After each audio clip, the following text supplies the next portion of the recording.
Welcome to the People's Guild.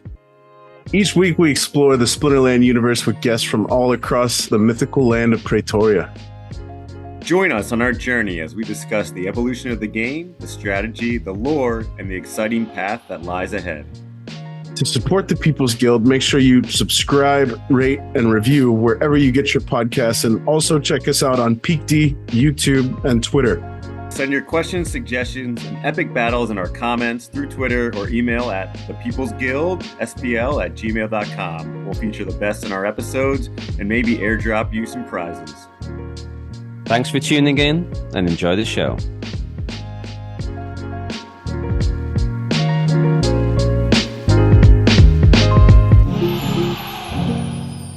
Welcome back to the People's Guild. Another week, another episode, another wonderful guest. Quick shout out to Aqualis. Aqualis Marketplace doing great things. All your favorite meta rebellion cards available over there, and still offering that 70% kickback instantaneously. So go check out the marketplace. We've got a spectacular guest for you. We were somewhat coerced. Our arms were twisted to bring this man to the show.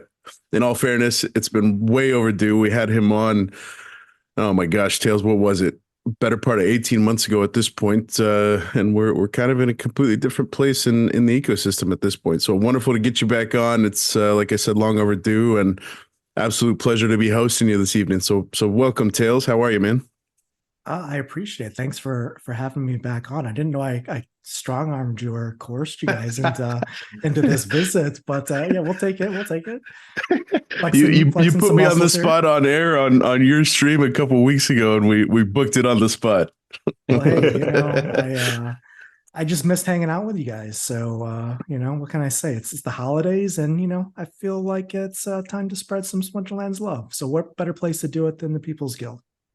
Hell yeah, man. Absolutely, man. So glad to have you. Big fan. Love watching the videos, especially with Land coming out and Rebellion coming out. Seeing you kind of do a lot of that analysis on that stuff has been great. So yeah, man, really big fan. So thanks for putting out that great content, and thanks for joining us on the show tonight. Yeah, for sure. I appreciate it. And again, I guess I'll because you guys started off talking about Aqualis. I can say that on a side note, I think I helped fund a little bit of Crypto Eater's Riftwatcher buyout fund there, because I was buying time crystals like a madman before Land 1.5 released, and Crypto Eater was selling them. So, some DEC for Riftwatcher sellout went to Crypto Eater there. So shout out to Crypto Eater. Nice. Yeah, did you see he just procured himself another region? Did he really? Yeah, just a couple days ago. Yeah, I think it's definitely Wild Northeast. I want to say 115 thereabouts. Okay. Well, shout out to the Wild Northeast, man. That's a great territory. There's some power players there. So, is that where you are? I'm not a power player, but I do reside and I get carried by all the Yava mats and all the other Crypto Eaters and other whales in the territory. So keep hit farming that research, fellas, and bring me along on your coattails. Yeah, we're in Jangles and I are both in the Wild Northeast as well. So we're all in good company. Nice. Yeah. Also not power players, but we try and pull our weight. Yep. Well, I've seen your name on the leaderboards there. You're doing your research for sure. I'm doing my research. It's by no means the same order of magnitude as some of those guys in the top 10. I'm looking at it right now. Yaba's just past 500,000. Every time I hop in here, I'm falling further down the leaderboard. But yeah, we're making strides. It's this leaderboard stuff is fun, kind of gamifying the presently unknown value of the research has been fun to watch and be a part of. Yeah, absolutely. And I can tell you, I actually on another side note, I actually made a purchase today for land, specifically with regards to research.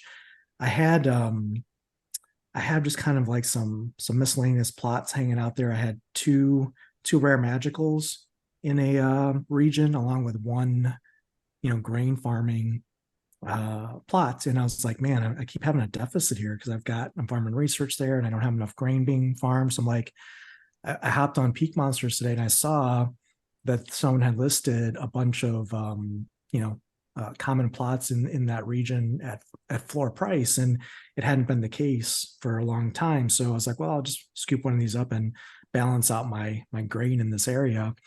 And, land is not cheap. It's the first land purchase I've made, I guess, in a long time here. And other than preparing for land, I was like, okay, I got to buy the plot. I got to buy a power core. I got to stake the DEC. And then $120 later, I'm like, oh, that was just to balance my grain here. So yeah, surprise. Yeah, I'm scrolling through and shout out to Axler for such a sweet interface over on Baron's Toolbox. I'm scrolling through your tracked at the moment, Tails. You are fully plugged in, man. Congratulations. That's quite a feat. So you've got 106 plots, 104 of them are fully up and operational. Am I reading this correctly? Yeah, that's in that particular territory. I've got another tract in a similar situation in Central Fire, but I mean that was kind of my choice. I'm not sure it was the right choice. I kind of passed on Rebellion and went all in on land. We'll see how it works out. But now I kind of made my bed and now I'm lying in it. What's you're getting some good return on that though? Are you thinking about, now that you've got that more settled out, are you going to try to get into Rebellion some, or you think you're just going to kind of sit this out for a while?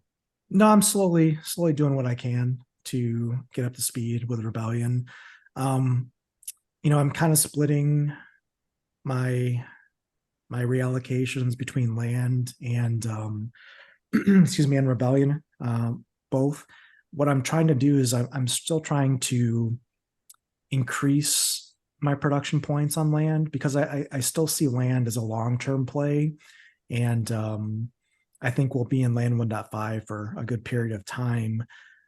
So I really want to, while I have basically 100% coverage, it's very light. Like if you consider it like a peanut butter sandwich, the peanut butter is spread really thin right now. So we got to get that extra can of peanut butter here and start piling some more on. So that's kind of what I'm going to try and do here over the next year or so, and slowly build that base. And honestly, when you look at some of the more established players that were here prior to Chaos Legion, prior to even Untamed, I mean, there's just no, like, literally they could throw up 10 plots and they could dwarf my entire land holdings just with those 10 plots, just with what they can throw down. So I'll never get to that level, but I'll do what I can to at least be productive in the land game. Yeah, speaking of which, if you take a quick perusal of another shout out to Gold Matters, he's got to have some of the most Rooney in the game, but yeah, looking through his plots, I think most of his stuff is armed with a Rooney and one card, and he's still like my fully maxed out plots with 5 cards, gold foil, Chaos Legion, rares, doesn't even hold a candle to his 1 card plus a Rooney. So yeah, you're right on the money there. Tails, so of those 106 plots, or 104 rather, that you've got fully fired up, what's your current spread of production? Are you going hard on one resource over the other, or you kind of got a little bit of a balance? So right now I'm trying to run a balanced strategy at the moment.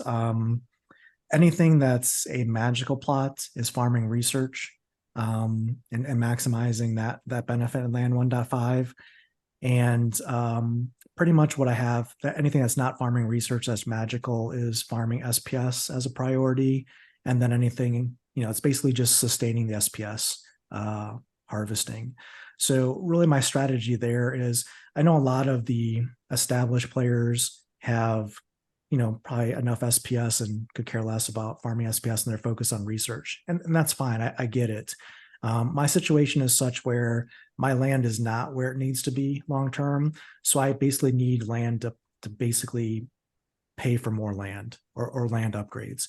So I've got a balance between SPS and grain right now, where I'm not having to buy grain and it's just farming SPS, and I'm taking that SPS and reinvesting it in cards to further up the production points on the land. So that's kind of the strategy I have now. I figure I have enough runway to alter that strategy once I feel more comfortable with my average production points on land across everything, where I can then switch everything from SPS to research. I do think that's going to be something that I'll need to do. It's only been, and it's not even been a month yet for land. So it's still in the early game. And this is going to be a marathon. I don't think when you look at land 2.0, the complexity that exists there,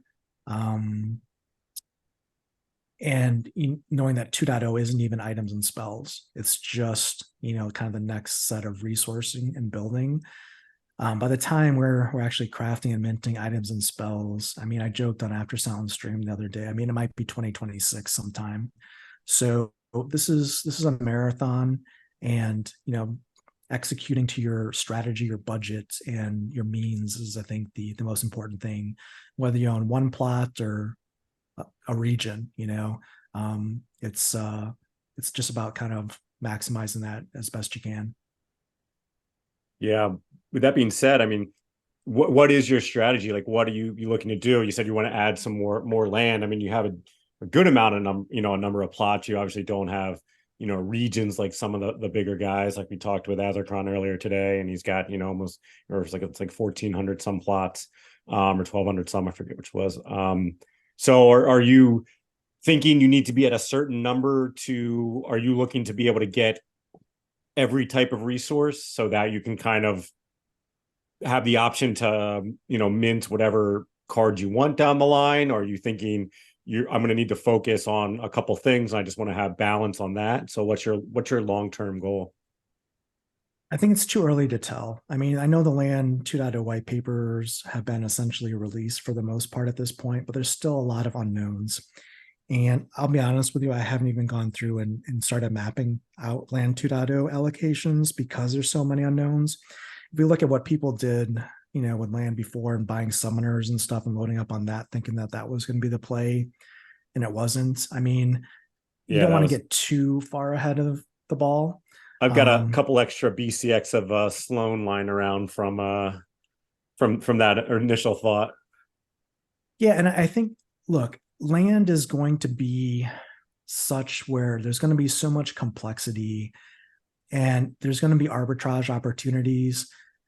Those that are analyzing the data, looking at the options, there's going to be moves to be made. And we're not going to know that until we get closer to that period. What I will say is what I thought was very interesting to hear Matt say when he was talking about the land economy, not token kind of works. He was very like a business, you're going to have to invest in the business to be able to have a chance at getting returns on the business. And I think even for certainly like players like myself and others who might have come in and bought land after Untamed sold out, there was a premium on land, and land is very expensive. And there's going to be a bunch of costs between now and land 3.0 that we're going to have to basically pay. So I think it's important to understand, kind of your all-in costs and what you've sunk into land, and kind of understand what that looks like from a dollars and cents perspective. Because at some point you're going to want to feel that you can sell items and spells or NFTs or whether it's essence or salt or whatever else is in the ecosystem, so that you can get that ROI back. If you really sit down and you do the math on land and you add up the land cost, the stake DEC cost, the starter package cost, the power core cost, the card costs, it's very heavy on upfront investment. And you just have to kind of keep in mind, what's your end game? What's your goal? What's your time frame? Like for me, I have a long time horizon. I'm not expecting this to, turn an ROI in, 5-6 months or anything crazy like that. But I think it's important to understand your strategy for land and how you approach it, because there's opportunity costs at play here. If you're sinking DEC, if you're sinking cards into land, you're not doing tournaments, you're not renting, you're maybe not buying Rebellion. There's all these other impacts to what you do in Splinterlands that are impacted and affected. So, having that understanding and what you're going to do and how long your time frame is, I think is important. I think also from a land perspective, I mean, I see that if Splinterlands can speed up the development with this kind of foundation that they've implemented with Land 1.5, they can really do some exciting things here with Web3 in this kind of civilization type environment. You look across the Web3 landscape, there's certainly TCGs, there's all kinds of flavors of different, games out there that you would see in traditional Web2 gaming. There's really no advanced development that I've seen that would be like an Age of Empires or a Civ type game that would have this kind of infrastructure deployed or even close to being deployed. So I think that could be quite powerful long-term for us. So.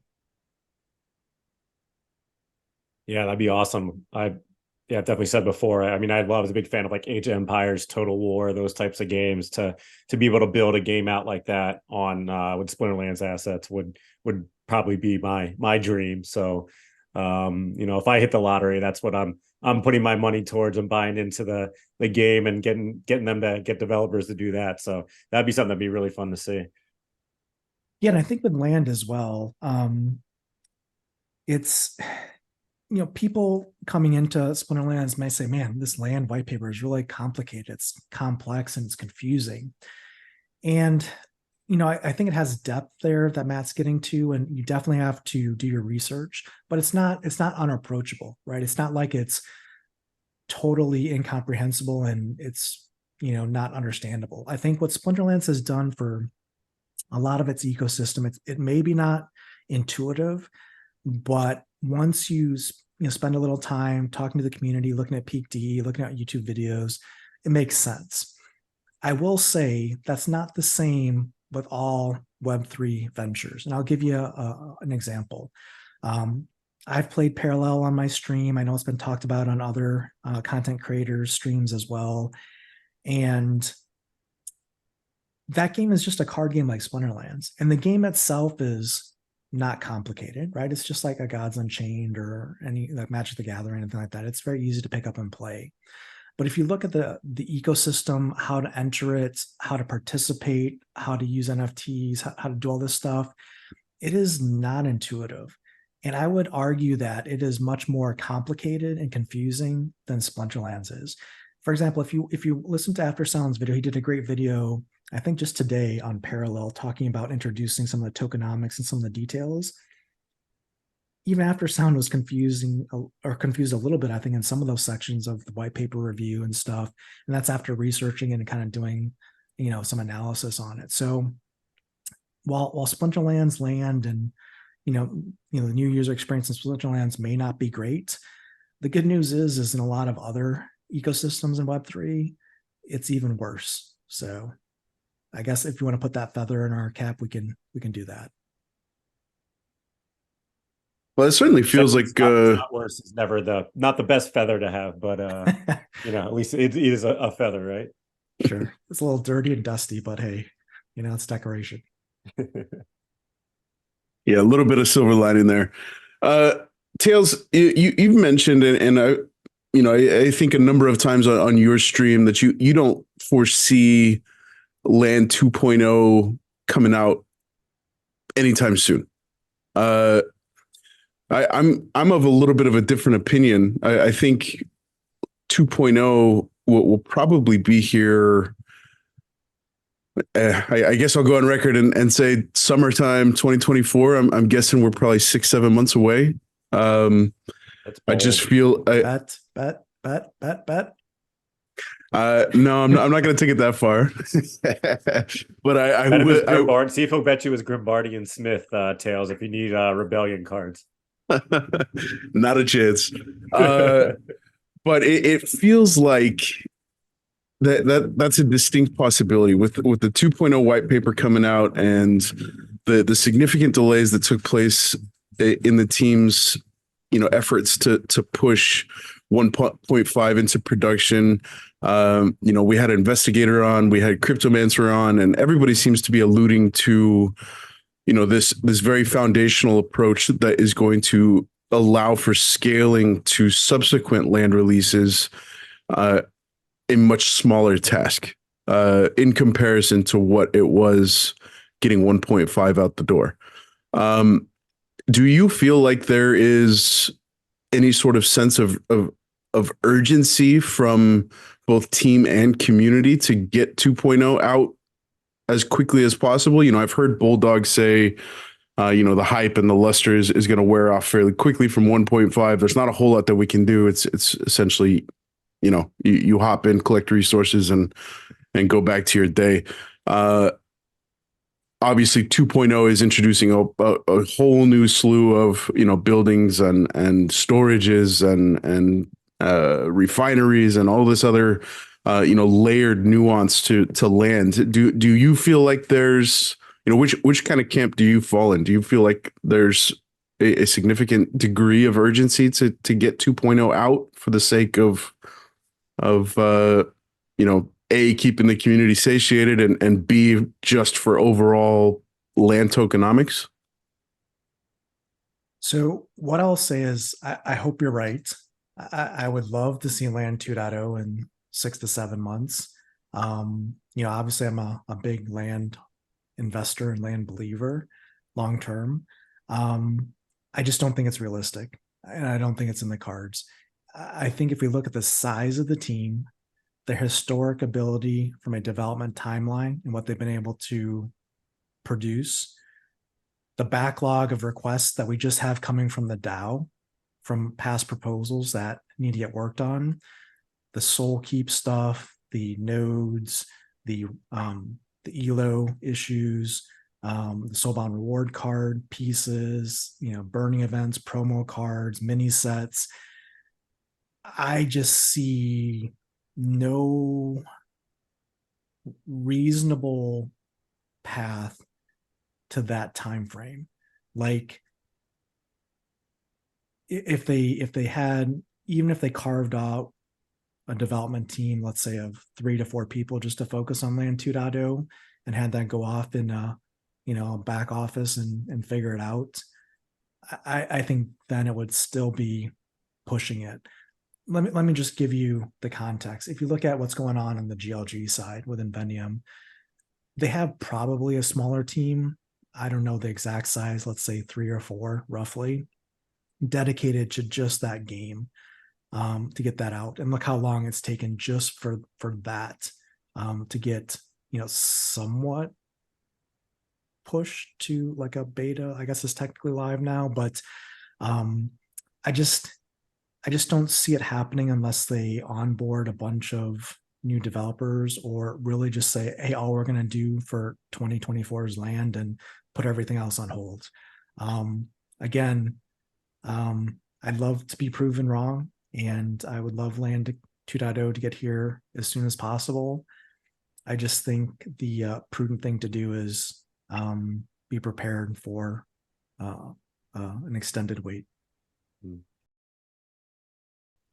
See what, because we're supposed to see a grain market, right? And maybe even land surfing before, obviously before we get to that 2.0, right? So I think we got to see how long does it take them to get that? Because apparently, my understanding is that that's what they're working on right now. So I think before we can make any estimates on the time frame, I'm sort of like, let's wait and see. Let's wait and see how long it takes them to get that done, and then we'll know. Like, yeah, if they get that done, obviously they're not, nobody's really like working too much now, but if they can get that done, early mid Q1 next year, maybe there's hope that they can push it by 6 months. But yeah, I'm always kind of learned to be wait and see with this game.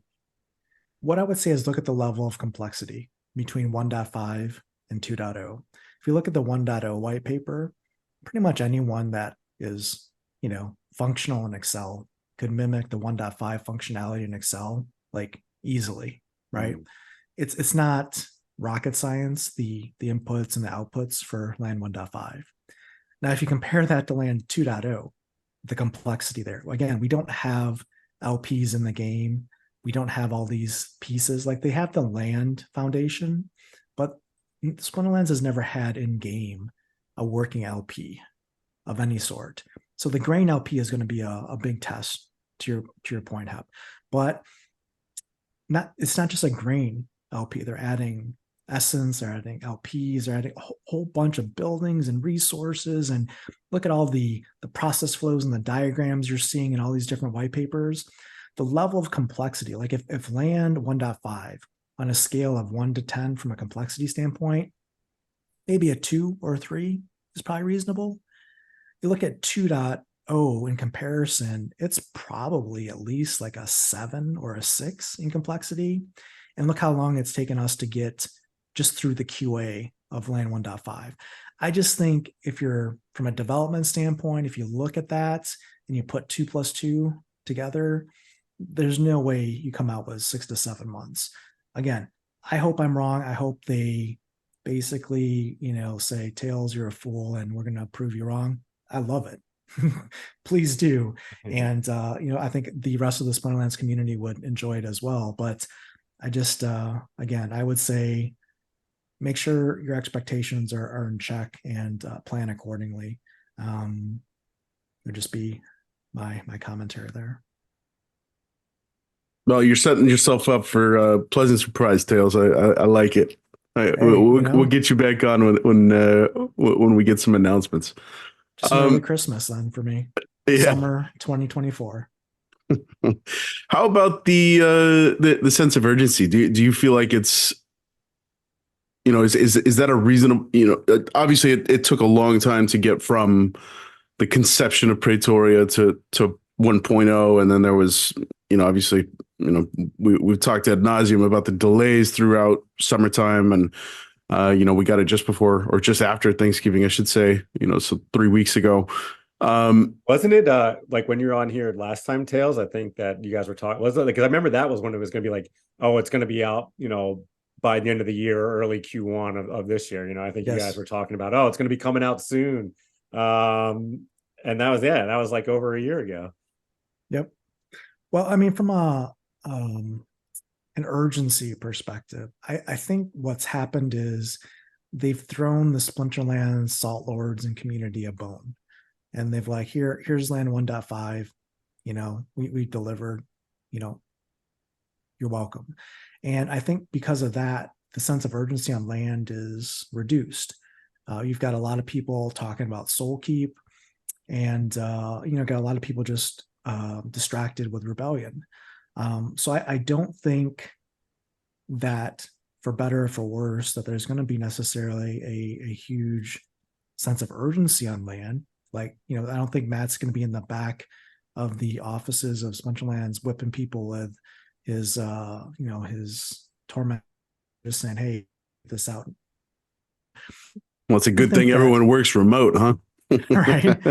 Well, I do think that Matt is very focused on land, right? He wasn't, he was focused on land and doing the CEO role. He wasn't really hands-on when it came to rebellion. So I do think he'll continue to spearhead this piece of Splinterland functionality in this game mode. I think it's kind of like a pet project for him that he wants to see through and see it, get to that 3.0 stage. So from that perspective, I don't think the focus will not necessarily be taken off of land. I just think the pressure to deliver, I wouldn't be surprised if Q1 is, if they get out the grain market in Q1, that's seen as a success and seen as a reasonable time frame. Yeah, that's fair. I'm just thinking, I think it was the most recent town hall, Matt kind of called out 2 core pieces of focus for the team moving into the new year. One being new user experience, which, I think all of us would agree is a little bit long overdue, and land. And then obviously on the side, we're getting conflicts getting fired up here in after the first of the year, and longer term, the mini set. I would guess that we're going to get, kind of sprinkled in some new rule sets and some potentially smaller,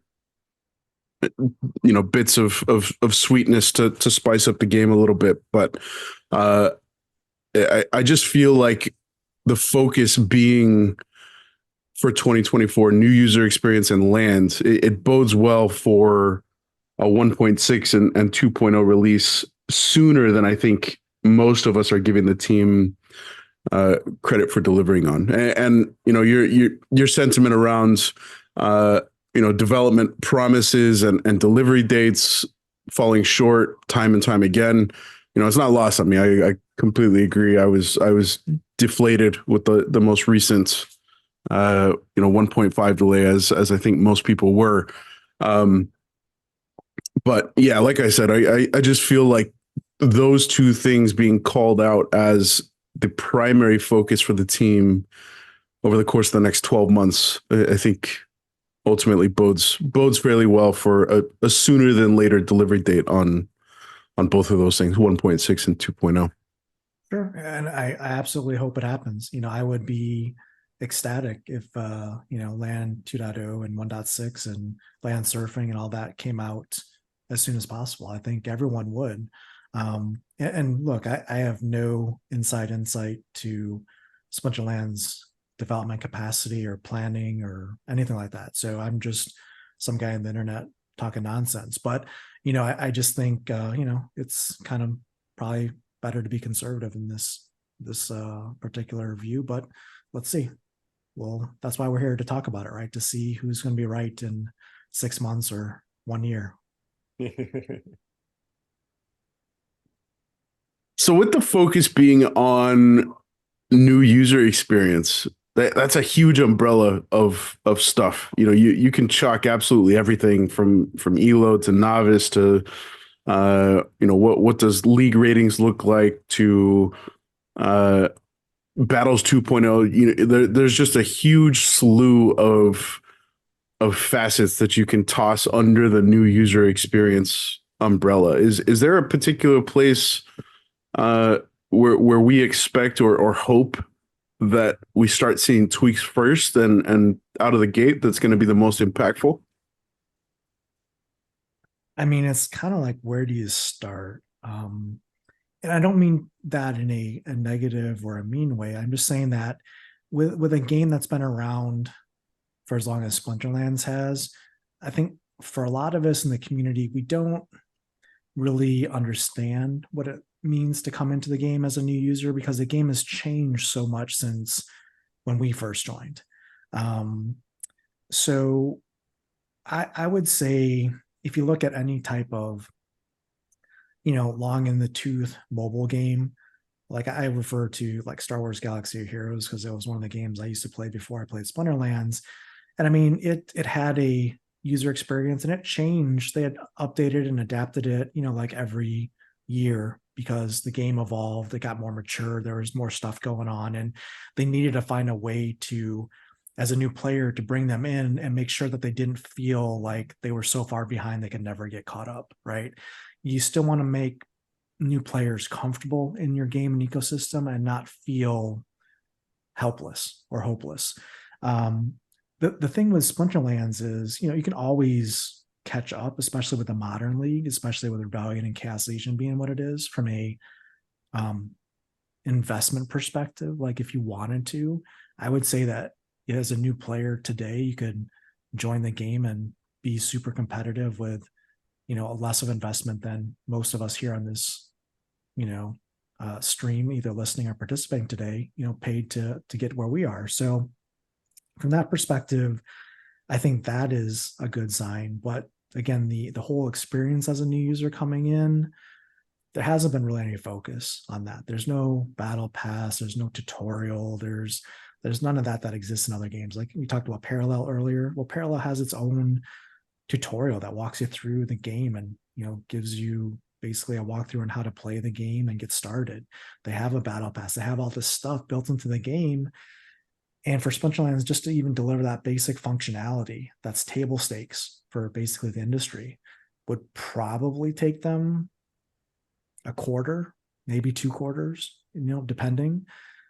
And the reason I say that, if you look at, who would probably develop something like that on the team, probably Cryptomancer, right? And if you look at how long it's taken to get guild things out and other functionality out, like battle wagons and stuff, let's just say that the quality of the releases is very high, but the speed of the releases is not very fast.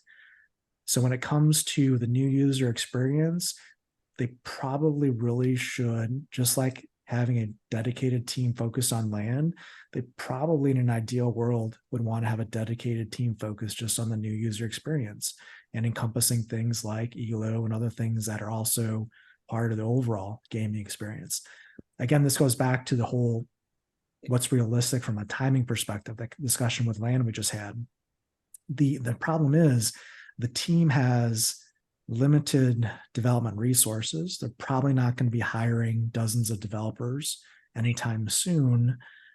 So the expectation that some of this stuff is going to come out quickly is probably, again, not realistic. Unless, we mentioned this as well. Look, Clay is doing a lot of great work as, coordinating the DAO from a project management perspective. There's a lot of proposals that have already passed and that will likely pass in the future. That backlog is quickly piling up, right?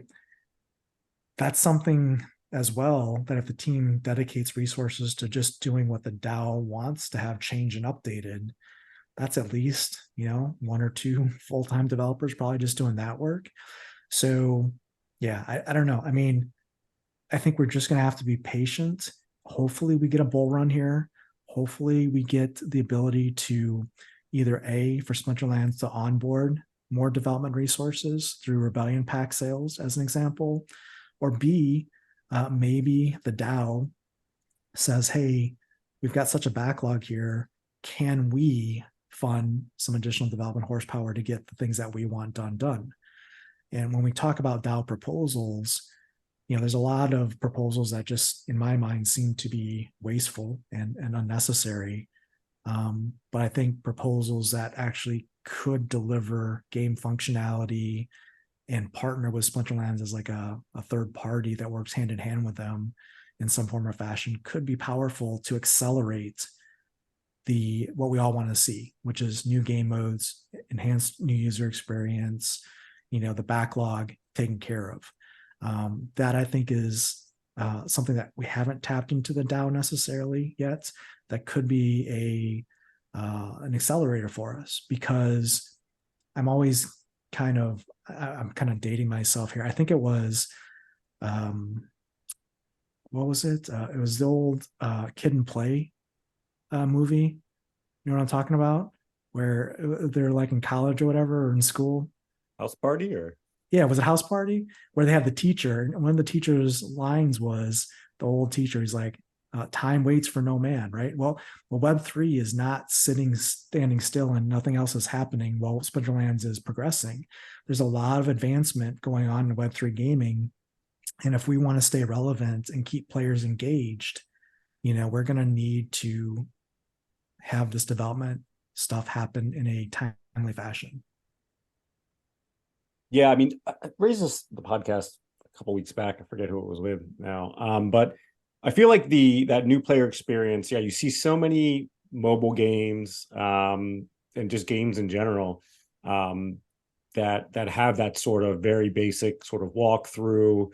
And there's no reason why it has to be, integrated as a Web3 game, right? Like that part of it could be its own standalone Web2 game. And then once you get the user through that experience, you kind of pass them off. And I mean, I don't know if it was maybe something that seemed like that with that game Parallel. I haven't looked at that game, apart from just hearing about people talk about it. But yeah, it seems to me like you said, like the DAO could do that, but why not just find some independent developers who can put that together for us and then just figure out a way to like patch it into the game, right? It doesn't have to be the team doing it. It doesn't have to be, I don't see why it has to be integrated as like part of like, you know, the blockchain. You know, we don't need that to be, you know, public and in the ledger, like what people are doing in the, you know, the battles and things like that they're doing in this sort of onboarding process doesn't need to be, you know, out there. It doesn't need to be saved. So yeah, why not do that? Like, why not have the DAO resources go to that? Yeah, I mean, look, we have to think outside the box. You know, if we know we have limitations with, you know, what we have to work from, and, you know, let's say Matt and the team go back and do some planning here in the beginning of January and look at the roadmap and the vision for 2024, they may quickly realize like, hey, there's a lot of stuff we got to get done. And, you know, there's probably just no way we can do it all. Then maybe, you know, we look at, again, doing something like that adds complexity. It adds points of failure. It adds risk. But if managed properly and you bring in the right skilled resources and you put them on things that maybe aren't blockchain specific and you put them in teams that can add value to what Splinterlands is doing, that's not stepping over the creative team and their vision, what they want to do, keep that obviously in house, but maybe do, to your point, do some of these things that, you know, more general development skills could tie into Splinterland and augment that, or be a value add. I mean, again, it would have to be planned and organized, but it could be something that really is an option that they pursue. Maybe they try it out, you know, and find a way to sign some NDAs and bring, you know, a small team on and give them one task and see how it works. If they're able to deliver and it works well, okay, we can then maybe expand and build upon that. There are other Web3 development projects that have looked at that model. I don't know how successful it's been for those projects necessarily, but I know, for example, Star Atlas was, you know, project, and still is a project, obviously, that outsourced a lot of their creative and development efforts to third-party developers. They gave them the specs and said, hey, go deliver this for us because we don't have that capability in-house and we don't really want to pay to maintain that capability in-house. Again, you know, that's not how Splinterlands has done things, and I don't blame them because that doesn't seem like a great long-term model. But if you look at the way Splinterlands, Matt's vision of Splinterlands, you know, he himself has said, with the DAO operating as intended, his vision is for Steam Monsters to be a contractor and be basically a tool for the DAO to leverage and use to implement what the DAO wants for the game and the ecosystem. Just imagine if coming out of this, like, you know, the Splinterlands has already launched successful businesses like Peak Monsters and Xbot, Aqualis, all these other, you know, things that are out there in the ecosystem. I mean, they've brought to us, you know, the People's Guild Incorporated, for example, right? You guys are making millions on the side, right? So you guys know. But I mean, so, you know, what's to say that we, you know, there couldn't be some small development, you know, companies or groups that spring out of this ecosystem and then, you know, become Steam Monsters Part 2 or whatever, value the game.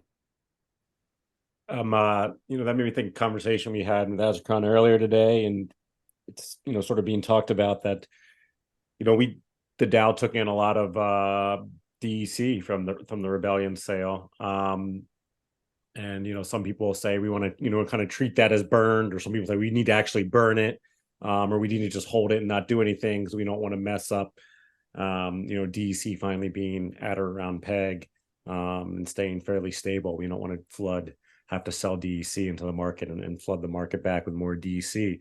You know, I wanted to get your take on that and see if, you know, you thought that was smart to kind of just hold it for, you know, a couple of years and see how things develop, or should we, you know, try to be spending that money on, you know, something like this or some other way to develop the game further so that we can maybe attract more people and get more growth that way. Even if it hurts us maybe in the short term, does that help us in the long run so that maybe we don't fall behind some of these other games that seem to kind of have, you know, at least right now have, you know, maybe more money and more funding and more development happening? Yeah, I'm glad you asked me that because I do have thoughts and feelings on that topic. So here's, and we could talk about this probably for the next half hour if we wanted to, but here's how I'll try and quickly sum up my thoughts and feelings on that. The easiest argument to make would just be possibly this. 2 months ago, like roughly October, Steam Monsters laid off a number of employees. It was a forced layoff. They had a restructuring, and they basically told us that they had really just months of runway left before the money ran out, right? Put that in a bottle and think about that for a minute. That's very scary. Now, we did have Rebellion launched, and we've got some influx of capital, and that's great. That's additional runway. But here's the reality. We don't have new capital investment coming in at this point that's announced for Splinterlands. And suffice to say, it's probably not that the runway has increased by years or decades with the Rebellion sale, right? Because that was split with the DAO. So it's a very plausible future that exists in October or December of next year, where we're sitting talking about Splinterlands, and the team says, hey, we're out of money. Rebellion didn't sell anything more than, let's say, 1 million packs. There's a war going on in Europe. The economy in the US has hit a recession, and things are bad. We couldn't find any funding. We're gonna have to shut down the game, right? That could be a scenario that is feasible. Wouldn't it be nice?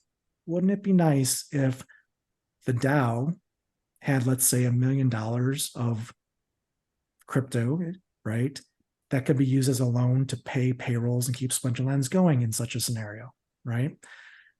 That flexibility is possible if you keep the revenue share that was agreed on from Splinterlands, which the DAO paid $250,000 in stables to Splinterlands because, well, they needed the money. And you keep that and you use it as a lifeline for the game and the economy so that it can continue. What happens is, if you go down the path that's been proposed, which I think is a very honestly unwise and short-sighted decision, you could, in theory, take that $1 million and burn it to the ground. But you'll see no example in the real world of anyone taking $1 million in actual assets and doing that. Why? Because it is a definition of insanity. You would never do that. No government would do it. No corporation would do it. No individual would do it. Why? Because it doesn't make any sense. Even if you were to take that $1 million, right, and burn it and make sure it never existed, guess what? No one cares in the market. It's not like a bunch of money is going to come in and inflate SPS price overnight and double it. Because guess what? That DEC, for all intents and purposes, is not liquid. It is not in circulation. It is locked in the DAO, and it's not coming out, right? So what you've done, in theory, is nothing. You've accomplished nothing but burned $1 million in real assets for no reason, right? So by keeping it there locked away, as just a safeguard, provides you leverage and options for the future should you need it. Again, burning it now takes it out of circulation forever, yes, but in theory, it's taken out of circulation now, and SPS price isn't rising. So it just makes no sense to me why we would do that.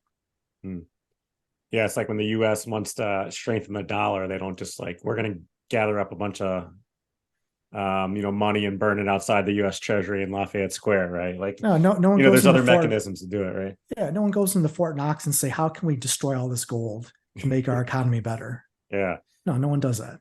Well, but let me ask, do you think in that scenario though, is there the potential that in that situation down the road, if the game's having that kind of trouble, that the price of DEC starts to fall, or you can't even really sell it or find people to buy it, right? So, does it make more sense to try to at least diversify some of it now into other stable coins, like whether it's USDC or USDT, especially being as we, spent $250,000 in those other stable coins in getting Rebellion and in funding the team to get Rebellion. So I think there's my preferred solution is to lock it up in the DAO and consider it essentially, for all intents and purposes, not in circulation, and it's not burned, but it's just not available, right? It's not liquid. It's consider it permanently staked, or whatever you want to call it, until such time where in emergency it's necessary, or the DAO says, hey, we really need to use this. In such a case, let's say Splinterlands were to go bankrupt and it needed a loan or needed funding. Yes, the value of DEC probably at that point in time would be not at peg. It would probably be below peg. But still, $1 million at half peg is still $500,000, which could pay salaries for a couple months, right? But where I see, again, so to be clear, my preferred solution is it's locked up, it's there, it's out of circulation, put a fork in it, don't even think about it, move on. But there are other possibilities that also seem reasonable. One possibility, I think, after Sal made a video on it, I think there's other members in the community like IcyFlow that have talked about it. It's just having a controlled swap over time from DEC to SPS, because in theory, what you want the DAO to hold is SPS and not DEC. So if there is demand for DEC in the ecosystem such that it doesn't take it off peg, and you could, in a controlled fashion, sell into the market to meet the demand, sell like maybe $500 a day or $1,000 a day worth of DEC as an example, and basically just sell that and convert it instantly to SPS over time, over the course of a year or two, right? That makes sense. It doesn't impact market price, right? It gets the DAO what it really needs for rewards in the future and hopefully appreciation of SPS, right? Again, it locks up SPS in the DAO. It puts DEC into the ecosystem that's going to be used or staked or burned or whatever reason. It's not like you're flooding the market. It's a controlled transfer or rebalancing of the DAO's portfolio. It has no negative impact to the Splinterlands economy, and it just strengthens the DAO position. Is that reasonable? Yeah, I would say that's reasonable. That's an alternate option that I could get behind as well. Again, these are not super advanced or complicated solutions that we're talking about. These are just common sense things that you would do as a conservative, like if you were a money manager for an index fund, right? These are common sense things that you would do to guarantee your shareholders' equity over time, right? We're not trying to go to the moon and take big leverage crypto risk with the DAO holding, right? We're trying to make sure that we are responsible and we're doing things that make the ecosystem, the game sustainable. Yeah, I think it's worth calling out that the DAO holds, as of today, 1.3 billion DEC. We could slowly, in the latter scenario that you proposed there, and I did see the comment from IcyFlow on Aftersound's video, doing the incremental and frequent trades to diversify the DAO. And as Hep just mentioned, we had a good chat with Azurcon a little bit earlier and kind of made the same suggestion. We could move 20% of our current holdings over the course of the next year, 18 months, and that would be all of our Rebellion deal recouped. That would equate to about 260,000 USD.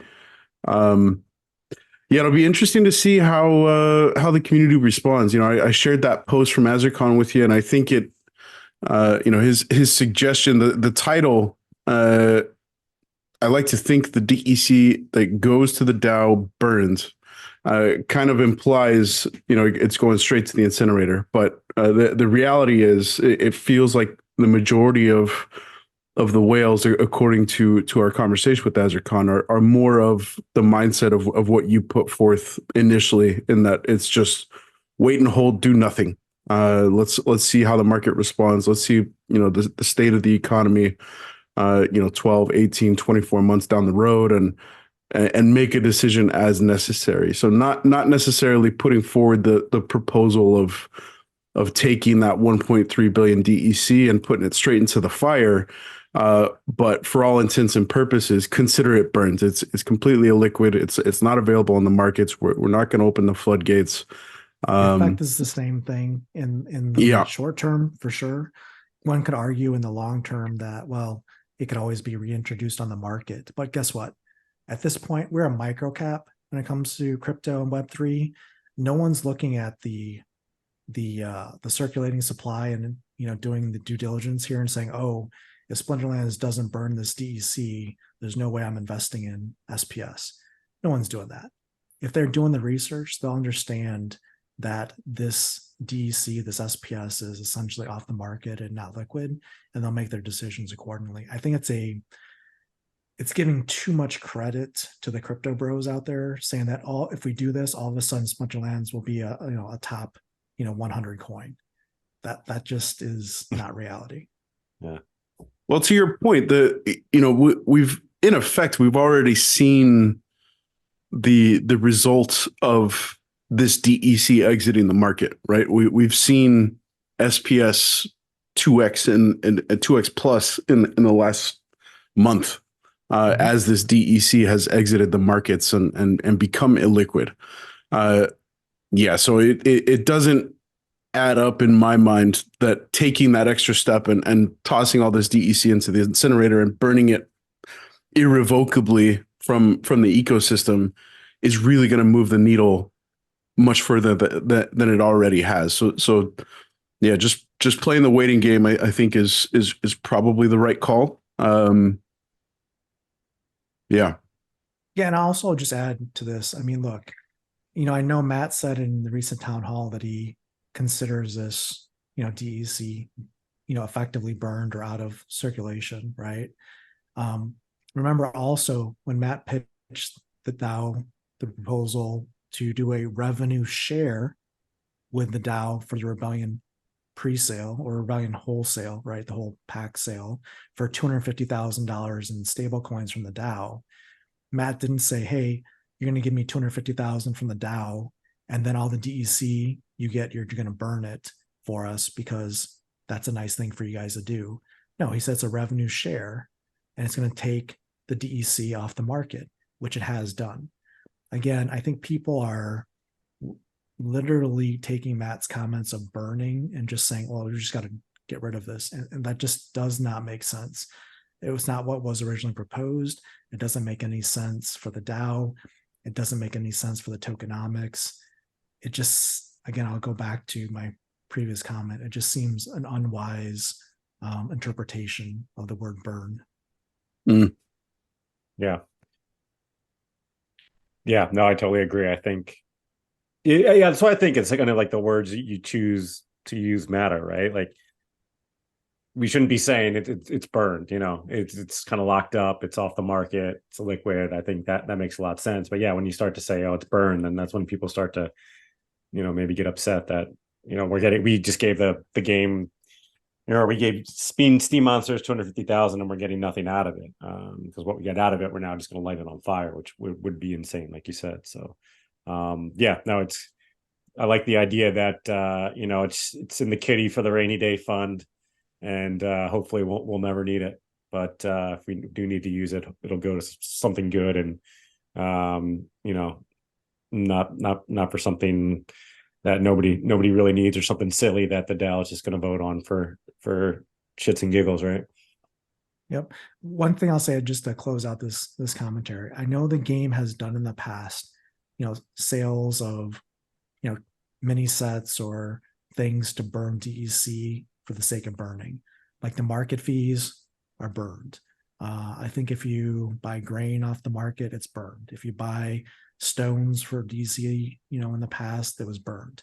The game can continue to put those sinks in place and find ways to burn DEC from the ecosystem And that's fine. That's Steam Monster saying this is a business decision where we're saying instead of revenue, we're going to shore up the token value by making this basically trade.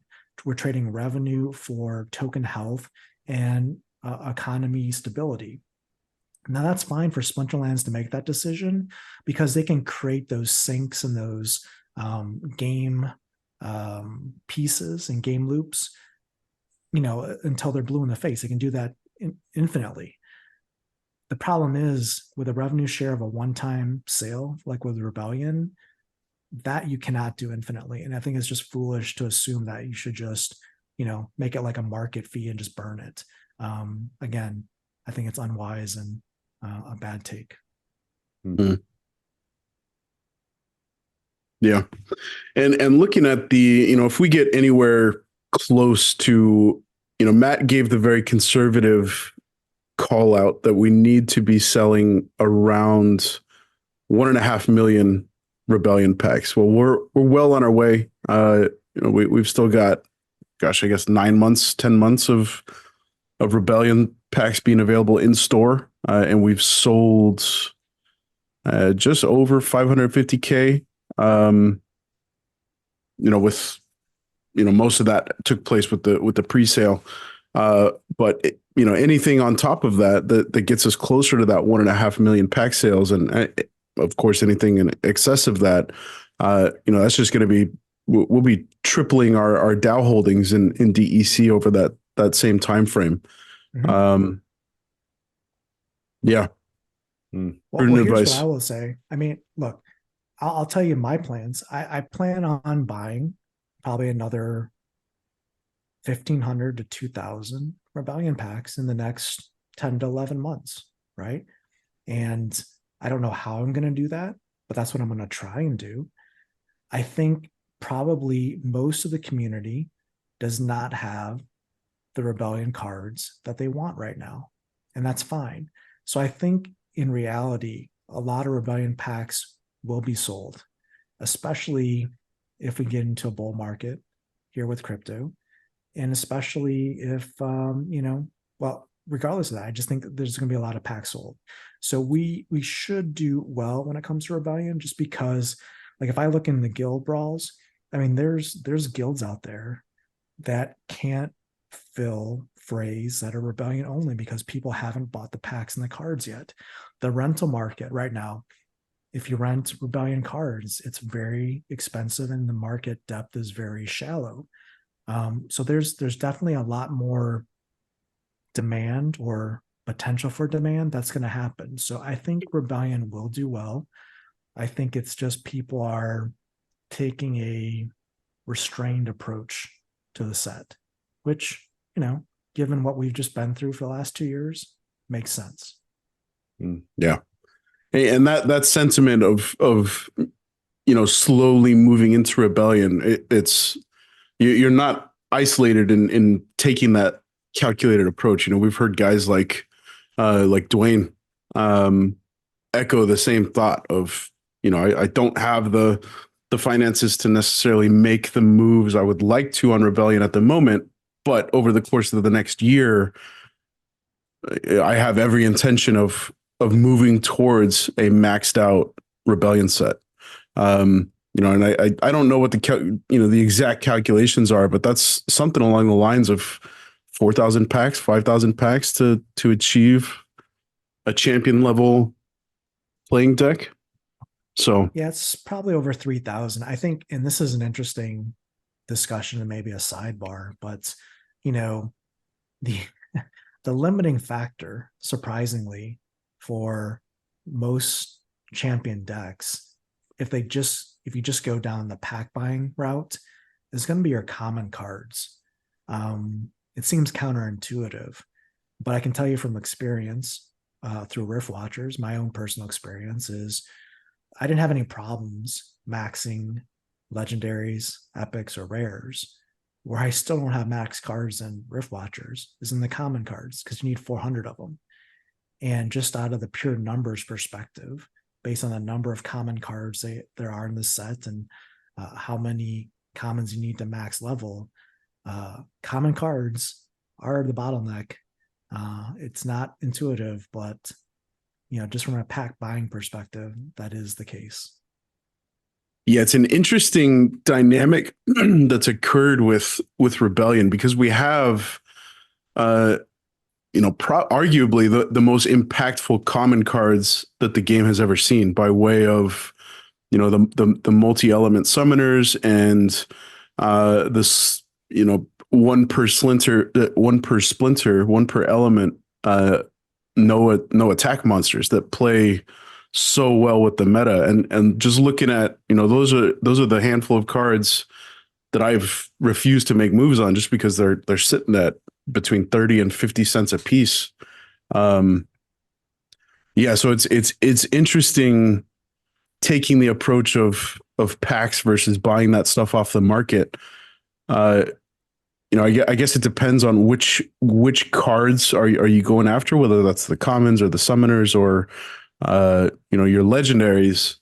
But it feels like the easiest path to, or the most effective path to, maxing out the cards like the common summoners, like the no attack monsters, is got to be through packs, even with your sentiment taken into consideration.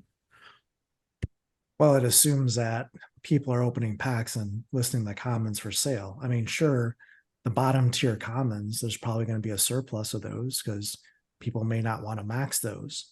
However, the common summoners that are dual element, those could be a different story. So we'll have to see. I mean, this set of Rebellion, not only from a gameplay perspective, is very innovative, but with the whole battle wagons and conflicts component, we really haven't seen the impact of what that's going to do to the rental market, to the ranked battle play, to the pack sales.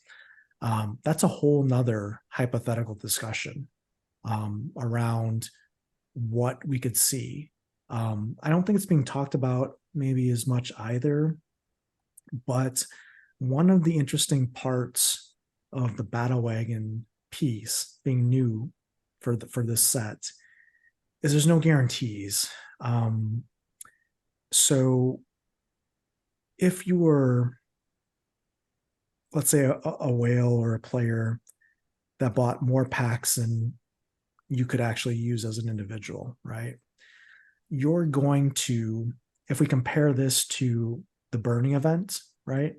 There were people at the burning event, right, that at the top of the leaderboard got thousands of tickets for the giveaways, right?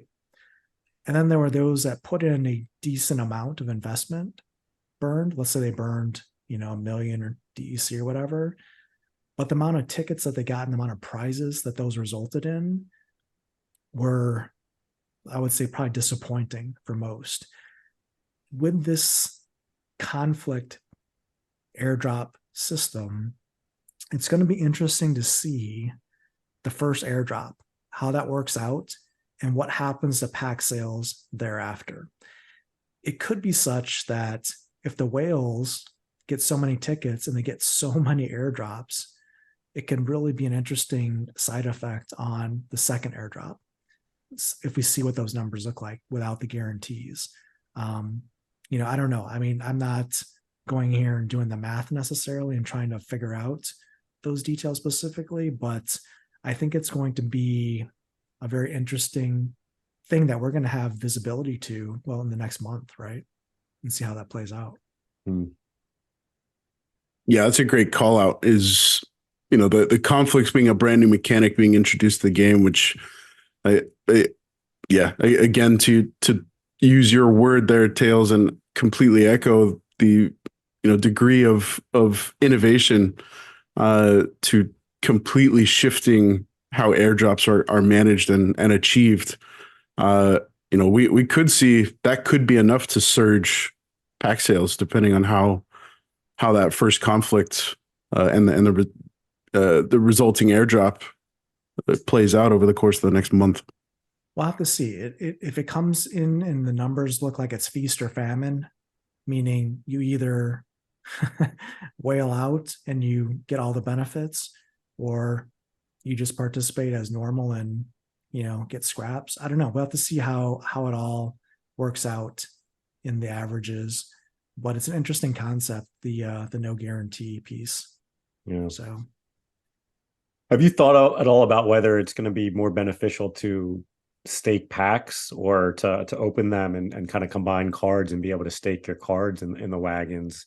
I was talking with someone about this the other day, and yeah, it's going to be hard to tell. I guess, depending, if you have probably like a max level card is going to be worth more points, but cards are going to take up, one slot each, whereas, there's 5 packs in a card where the pack only takes up 1 spot, and, the card you get out of it, are going to take up 5. So have you given any thought to that, or kind of what your strategy might be? Or do you think that this is going to you're kind of going to see how the first couple go and figure it out after that? Well, here's how I think you have to look at the pack and the battle wagon and the card analysis. You either have not bought enough rebellion packs to where you're comfortable, or you've bought more rebellion packs than you need, right? Mm-hmm. If you're in my theory, if you're in the camp where, let's say you bought 100 packs, you're probably going to want to open those packs, see if you get lucky, get a legendary gold foil, stack that 12,500 in a battle wagon, and you're probably going to want to play with the cards rather than holding the packs, 100 packs, and not opening them. And I mean, it's not like they're earning you SPS for staking the packs. You're not going to see the packs appreciate in value, between now and the next year. So by putting them in the battle wagons as just packs, I mean, I guess you're hoping for how many extra airdrop points maybe on average that you might get if you don't get lucky and pull like a gold foil epic or gold foil legendary. I mean, I just don't see it. Yeah. For someone that holds like 100 packs or 50 packs or even 500 packs, the amount of tickets you're going to get in the grand scheme of things versus, look, it's a card game. We're probably mostly players at heart anyways. It's going to be fun to open the packs. You might get lucky. You might get some gold foils that you can put in battle wagons. If anything, you'll get cards that you can play with. For me, I couldn't see if I was in that camp just holding the packs and sitting on them, because every month you're waiting for that airdrop to come tick across, and then you get the airdrop, and let's say you get nothing, or you get 1 airdrop for all your packs. Would you like to have 1, rage card, 1 B6 of rage in your collection, or would you rather have 500 rebellion cards to at least do something with, in addition to sitting in the battle wagons? I don't know. For me, it's an easy decision. I'm going to open the packs. I'm going to use the cards. I'm going to have fun with them in the game. And, whatever I put in battle wagons, I put in battle wagons. I mean, for me, I'm not going to have a lot of airdrop points either way. So I'm just not going to sit on packs. Just not my thing. Now, on the other hand, if you're sitting on 10,000 packs, I mean, again, I would probably lean towards, well, if you got the money for potions, might as well open them, build a ranked battle deck for champion, earn your tournament rewards, your brawl rewards, your ranked battle rewards, stack your battle wagons with your gold foils. And if you're happy with that, you could rent out the rest, you could sell the rest, you could flip it, do whatever you want. I don't really know, but for me, I don't think I would put packs in battle wagons, even if only on average a higher CP in there. We haven't heard the specifics of how CP versus packs play in the conflict equation yet, have we? I was just scrolling through for a conflict detail post on Splinterlands Peaked, but I didn't see anything. Have you guys seen differently? Am I overlooking something? I would have to dig it up, so I don't have it up on my screen right now. But I thought the initial data was such that if you look at the average pack opening, the value of CP for the packs on average would be higher Hmm. versus opening, the packs themselves. There's always variance with that. Obviously, it can be skewed highly if you get, some gold foil epics and legendary drops that are above average. But generally speaking, what I had initially seen, I don't know if it was official or not, but it was the packs were higher base average CP. Yeah, I didn't even consider that.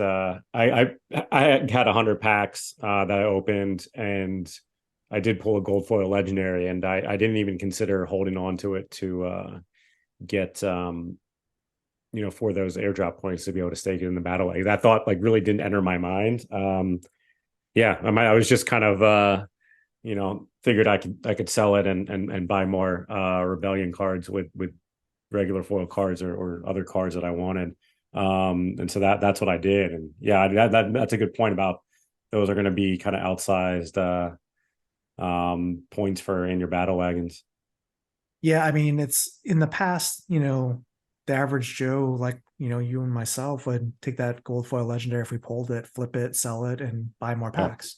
Yeah. It was just it was reflexive. I didn't even weigh how is this, what are the other considerations? It was like, oh great, now I have an extra $100 I can spend on rebellion cards. Right. And when you look at it, like if the CP of a gold foil legendary is 12,500, I believe. And if you look at that, if that ticks every hour and gives you 12,500 conflict points compared to whatever else could be in your battle wagon, it's significant. Literally, the gold foil legendaries are what you're going to want to stack ideally as much as possible for efficient conflict points. But again, it's all relative. So just like with land, if you have people out there that have literally 50 battle wagons filled with gold foil legendaries, they're ticking at such a scale of conflict points compared to you that it's doesn't really matter at that point. Yeah, especially you've got people who bought tons of packs in the pre-sales who did get those those gold, especially those gold foil like Mantaros, right? There's some going to be a bunch of them out there, so there's going to be a bunch of people who are having just a ton of those right off the bat, not even considering which ones they got in the 5,000 packs they bought that they opened. But here's the thing to keep in mind when it comes to math and odds. Even those individuals at the top of the leaderboard for rebellion packs, let's say you bought 10,000 to 15,000 packs, even those individuals won't have a full legendary gold foil set of just the legendary cards coming out of that many packs. So even the biggest of whales for rebellion aren't going to be like swimming in 100 gold foil legendaries unless they bought them on the market after the fact. So there is that to keep in mind. That's just the way the odds work there. If you open up all those things, even then it's probably not enough to get a full gold foil legendary set of legendaries. Yeah. Well, before we shift gears and talk about some other things that we had put on the docket for discussion today, so you mentioned you're kind of casually making moves on Rebellion and not feeling any rush to do so. Tails, are there particular cards that you have sought out and procured immediately as a result of maybe an epic beatdown or some cool battles that have been shared? Is there anything that you've prioritized on your list of Rebellion cards to get? I mean, for me, I'll just give you my top three. I mean, there's a lot of good cards in the set. And that list would be, you could probably just go to Peak Monsters and look at the top price cards in each rarity level and figure that out. It's not rocket science. But for me, the priorities are Grimbarden Smith, Mantaroth, and Akane.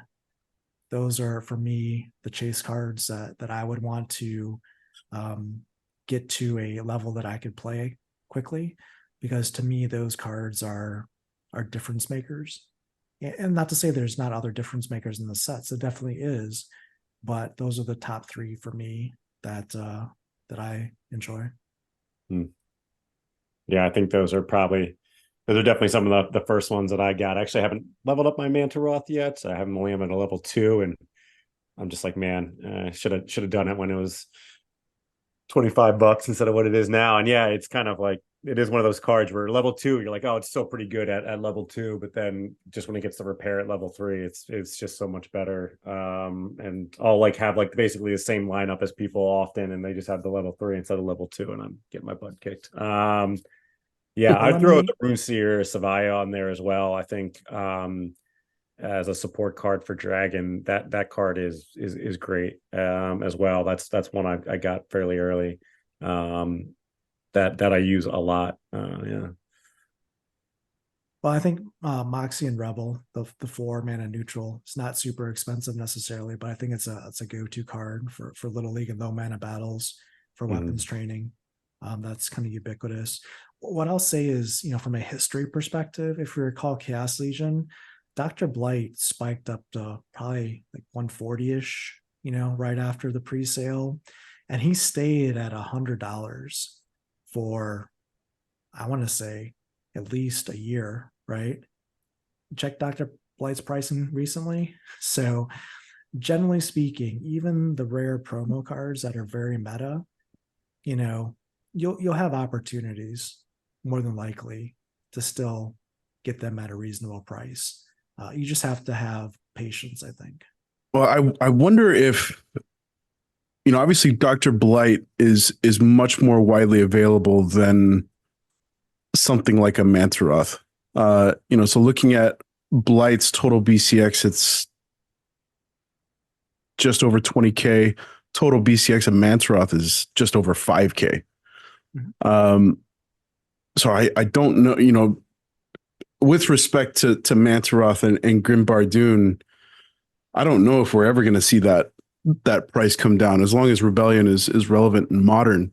That there's no more cards that are ever going to be minted of either of those guys. It just depends on the player base, right? If the player base size is such where all those that play in Champion, let's say there's Champion and Diamond, let's say in Champion and Diamond you have 500 players, let's just say, in the current player base.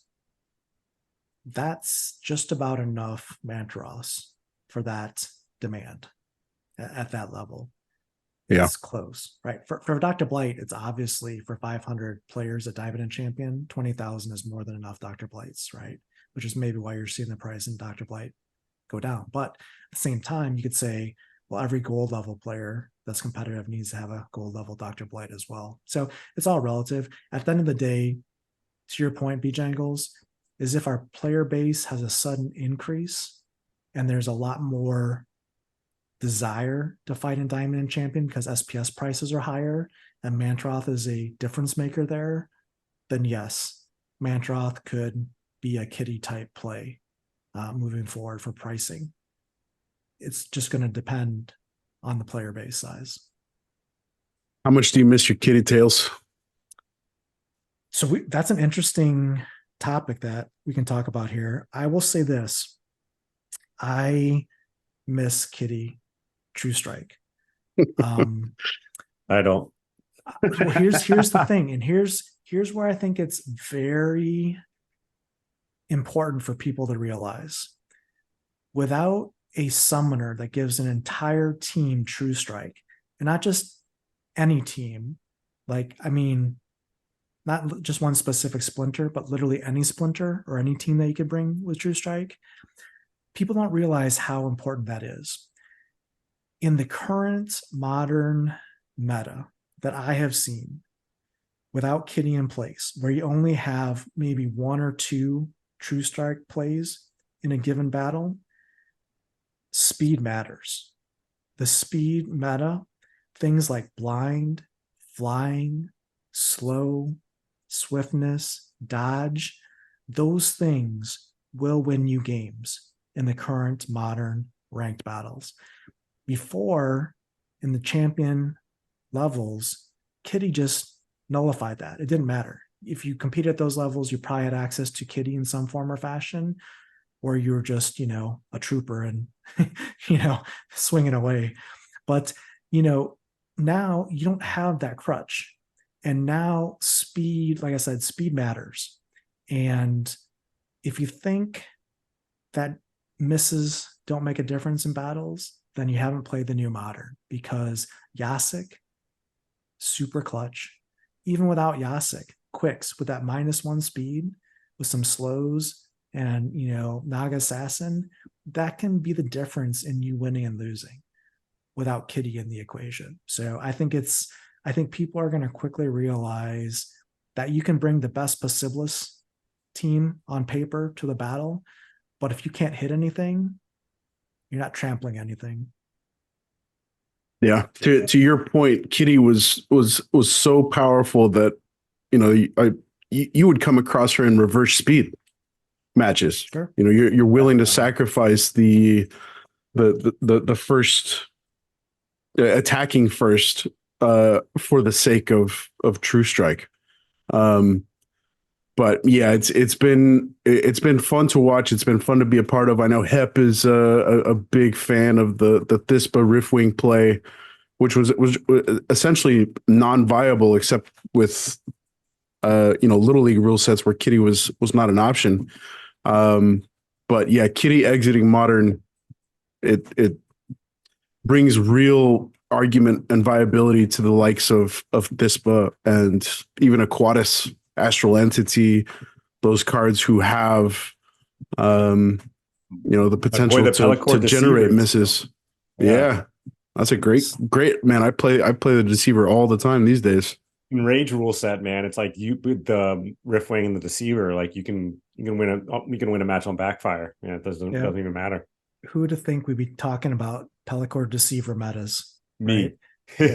But here's the thing. Where's Dallin, B-Jangles? Where's Dallin? I was hoping you wouldn't bring that up. That's you mentioned Aquatis, you mentioned Skargor, you mentioned Thispa. You mentioned Dallin. I think Dallin has taken a hit without the he was. I hesitate. I always preach that he was the go-to in the Magic only rule set, and it was a really powerful play because of the multiple silences that you could sneak in and still inflict damage. But Death just doesn't have the silences that were available to it previously, and yeah, I've yet to try and figure out where is Dallin's place in the new modern. Maybe I'm subconsciously reluctant on purpose because I'm afraid to discover what the answer is. In that there is no place for Dallin in the new modern, but yeah, it's unfortunate that was a swing and a miss by the creative team. Poor Dallin just completely struck out with Rebellion or with Rift Watchers. But here with Team Death, though, here's the upside. There is hope for Team Death because I'm actually going to be pulling Waka off of land and putting him back in my playing deck. I think Waka is viable. Man, I think Death.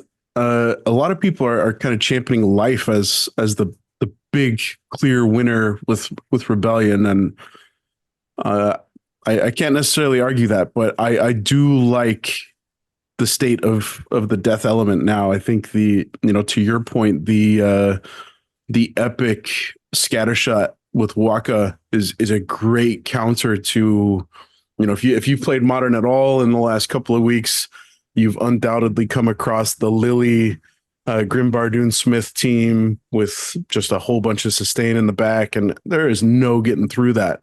Well, the counter is Waka with some scattershot. So yeah, big fan of where your head's at with that one, Tails. I think Waka is probably in the best position he's been to shake things up as far as the current meta. Well, Death definitely has a nice selection of double strike monsters now, or not only double strike, but armored strike between neutrals and Death cards. They can actually do some effective poisoning now. And I guess to Dallin's credit, you could also do some effective crippling, but Triple is not that good. Yeah, it's not nearly as powerful with the just the cripple and the scatter shot to the back line. But I do one of my favorite cards from Rebellion is the Finmore Haunt. The new sneak guy. He's quick. He's got scavenge. He's got void. So if you're facing magic, by the time he moves to the front, he offers a pretty tanky speed bump for the opponents to get across. But yeah, the Wailing Wraith has been a lot of fun. The sneak ranged monster. The market doesn't seem to really value that card as much, but yeah, I was surprised to see that card for so much less than a lot of the other rare cards. I think that card, as well as Captain Fellblade for water, I think it's a great counter to a lot of the cards that people put in sneak defense. So I think it's definitely interesting, right? It's more of a niche play, but certainly effective. And what I'll say is I think the MVP card for death in Modern is the why am I forgetting it now? The four mana Protect Inspire Archer Soulbound reward card. Mm-hmm. I always forget his name. I know exactly who you're talking about. I just had a total mind blank there.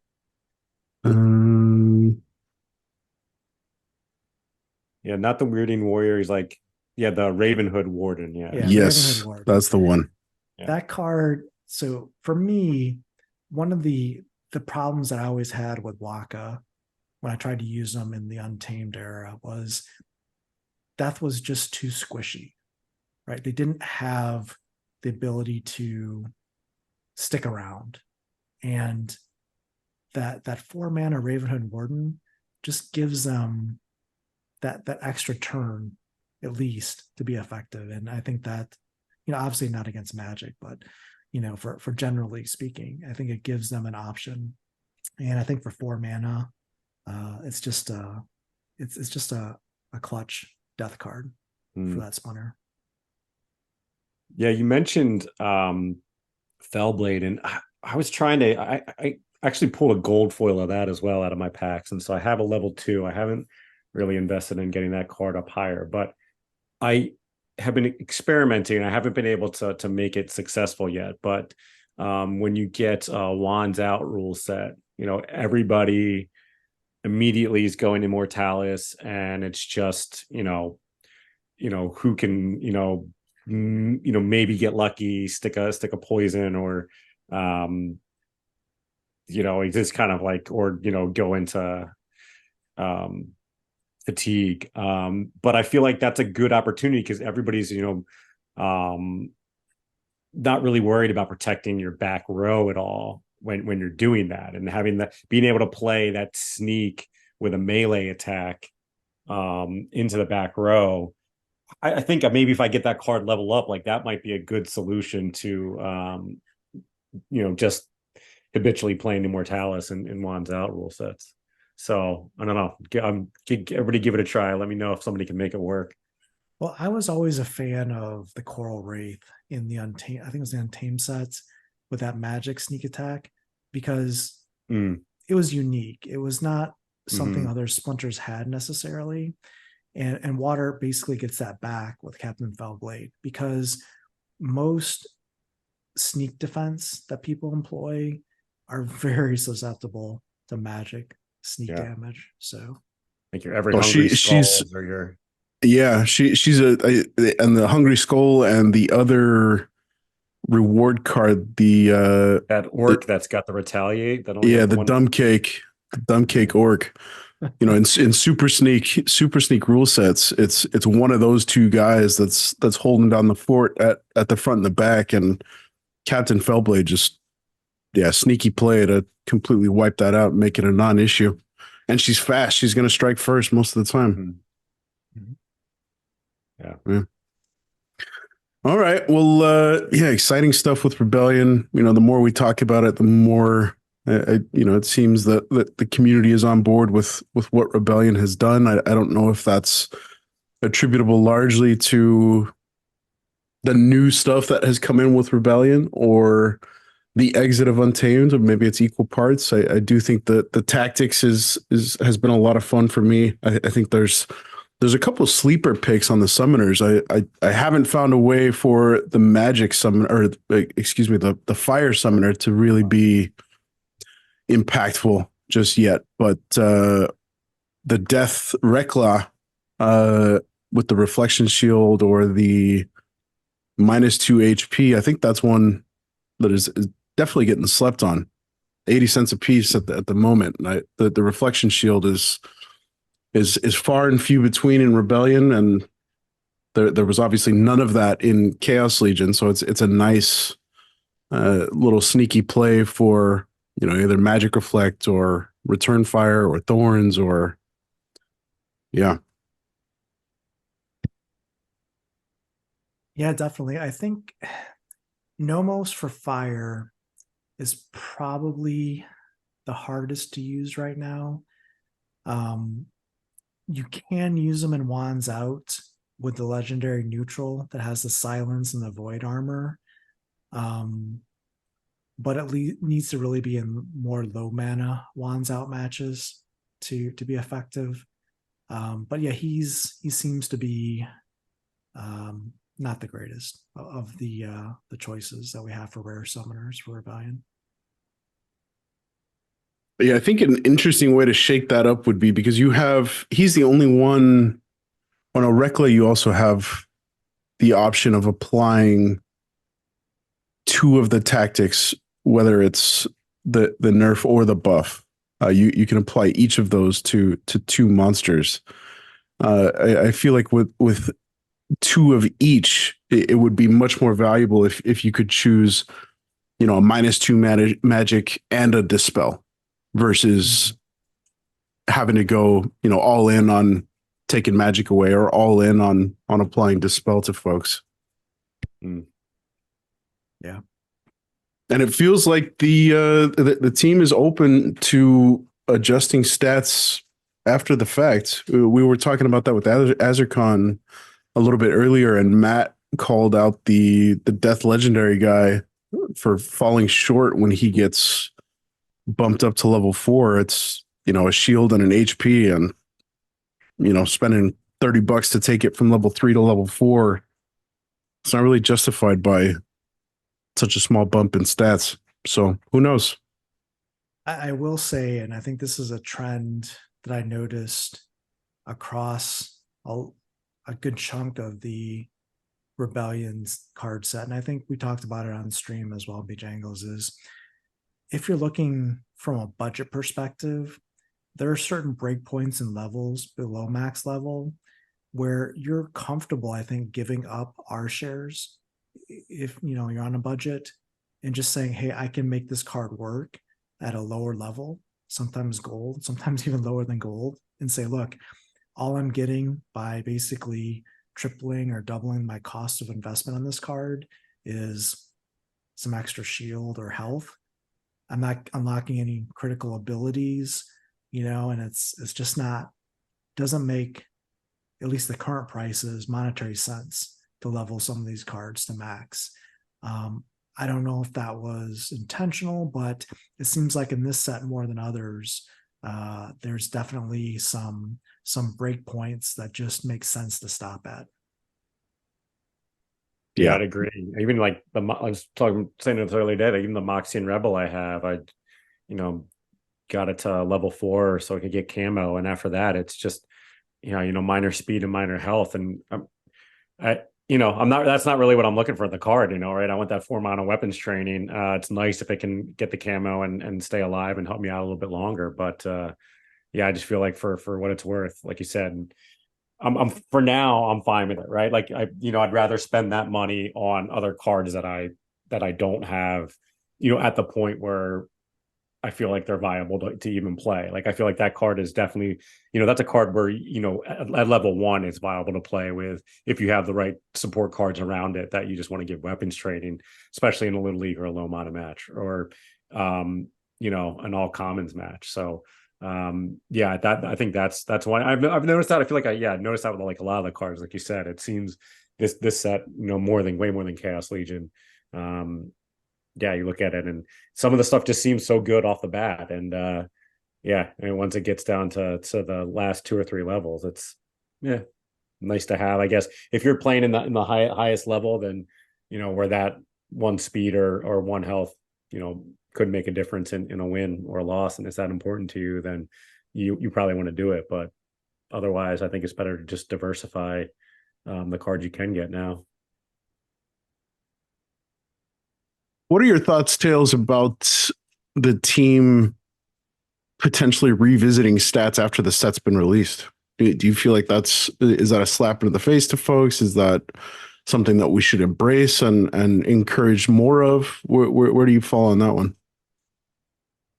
My general feeling is I've been very supportive of Splinterlands' stance of not nerfing, excuse me, nor buffing cards after they've been released and after they've been printed and on the market. And I generally like that because when you're buying cards, you kind of know what you get. Now, that the meta can change and new cards can introduce that makes cards weaker or stronger in the future. That's always a given. But for the card itself, the card is the card. And I can appreciate that. I can give you an example of the other way that I would say is not good. So, I've played Gods Unchained, which is another Web3 game, and I've played that in the past. And I'll give you an example. I would go in and I would buy some cards in the market for Gods Unchained for weekend ranked battles there.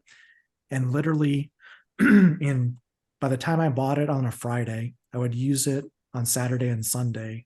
And the next week, the card would be nerfed into the ground. Literally, the developers would change the card that fast. So you could buy it 1 week and the next week it was unusable. And to me, that's one of the reasons why I stopped playing Gods Unchained, because I was like, look, I don't want the card to change after I bought it and make it useless literally the day after I bought it. And that was super frustrating. So from that perspective, I hope Splinterlands does not do that. Does it make sense for a card where there's obviously an issue from a leveling perspective, going from one level to the other where there's no benefit or something, you just add a health? Like I think Jinra Nova was an example in the past where I think like level 4 or 5, I think it was 5 for her in the past, didn't do anything. So people were complaining about that. And I think they eventually fixed that and they gave her like a health or something. I don't remember what they specifically did.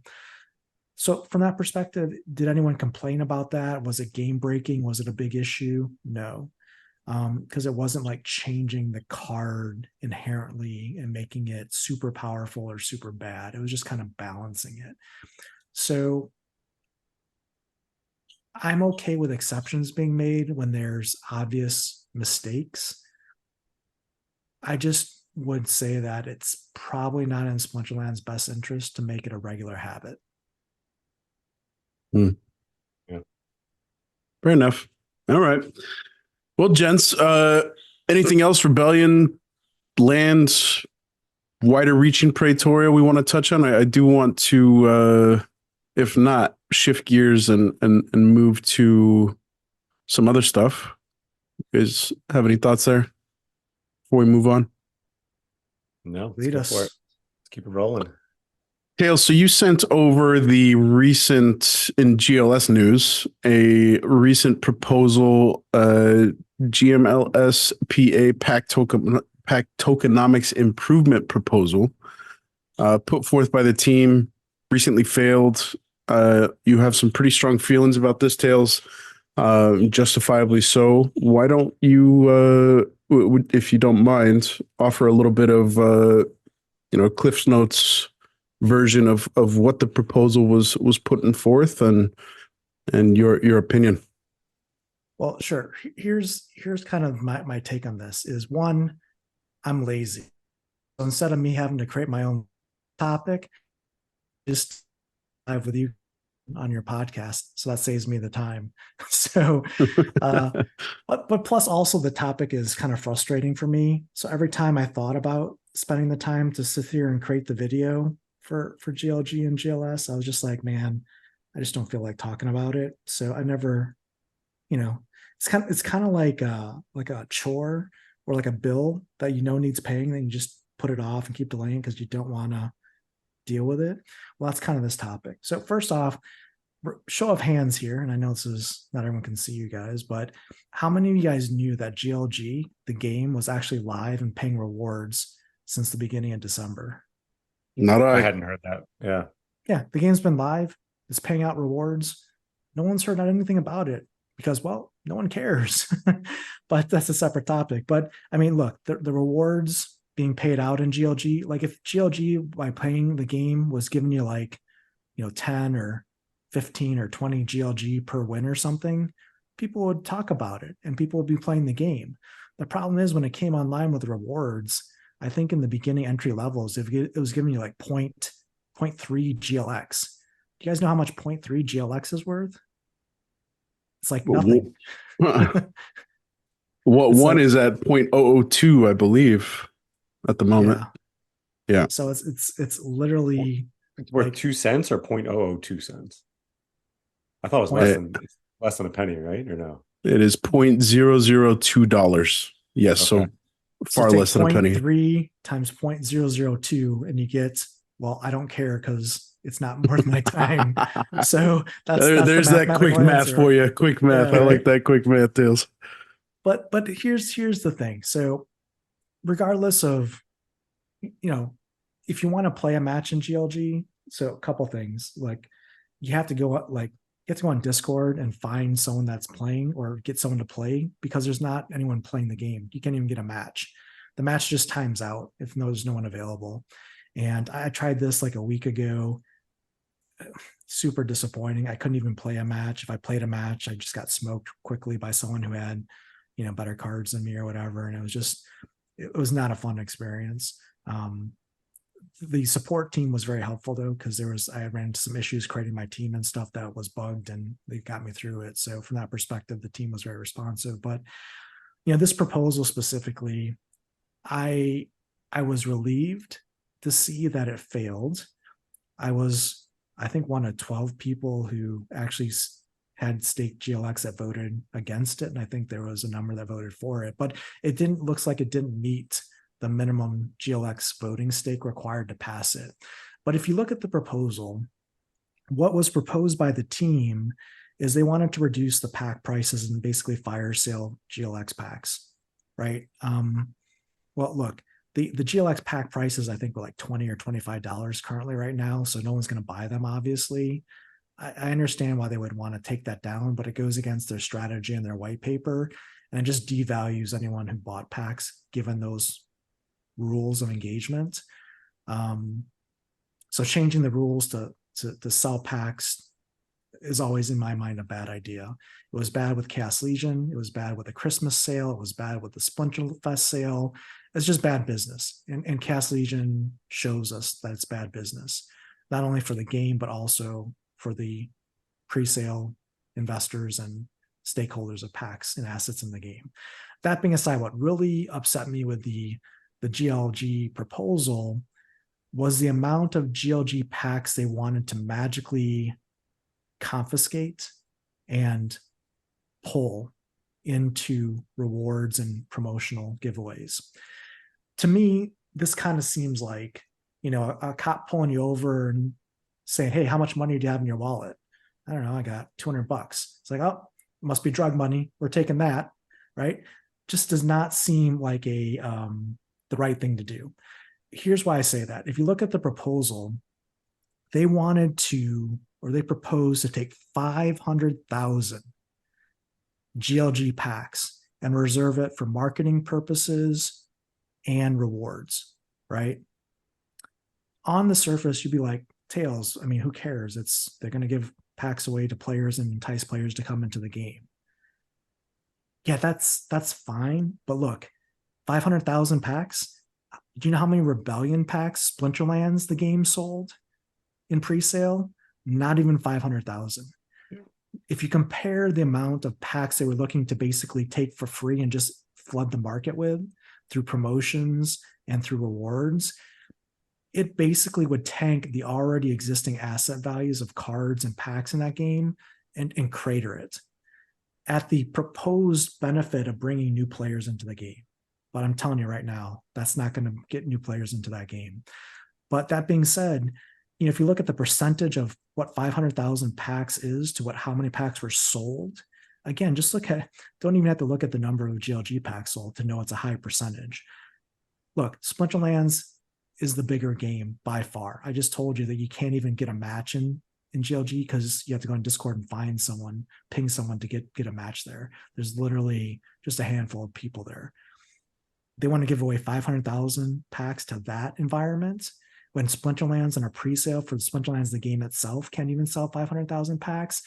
It's just insanity when it comes to the numbers. So my takeaway on this, my personal opinion, again, I'll be controversial and I'll just call it like it is. I think it's bad business. I think it's bad decision making. And I think it's lessons learned from Chaos Legion are not being learned in the GLG side of the house.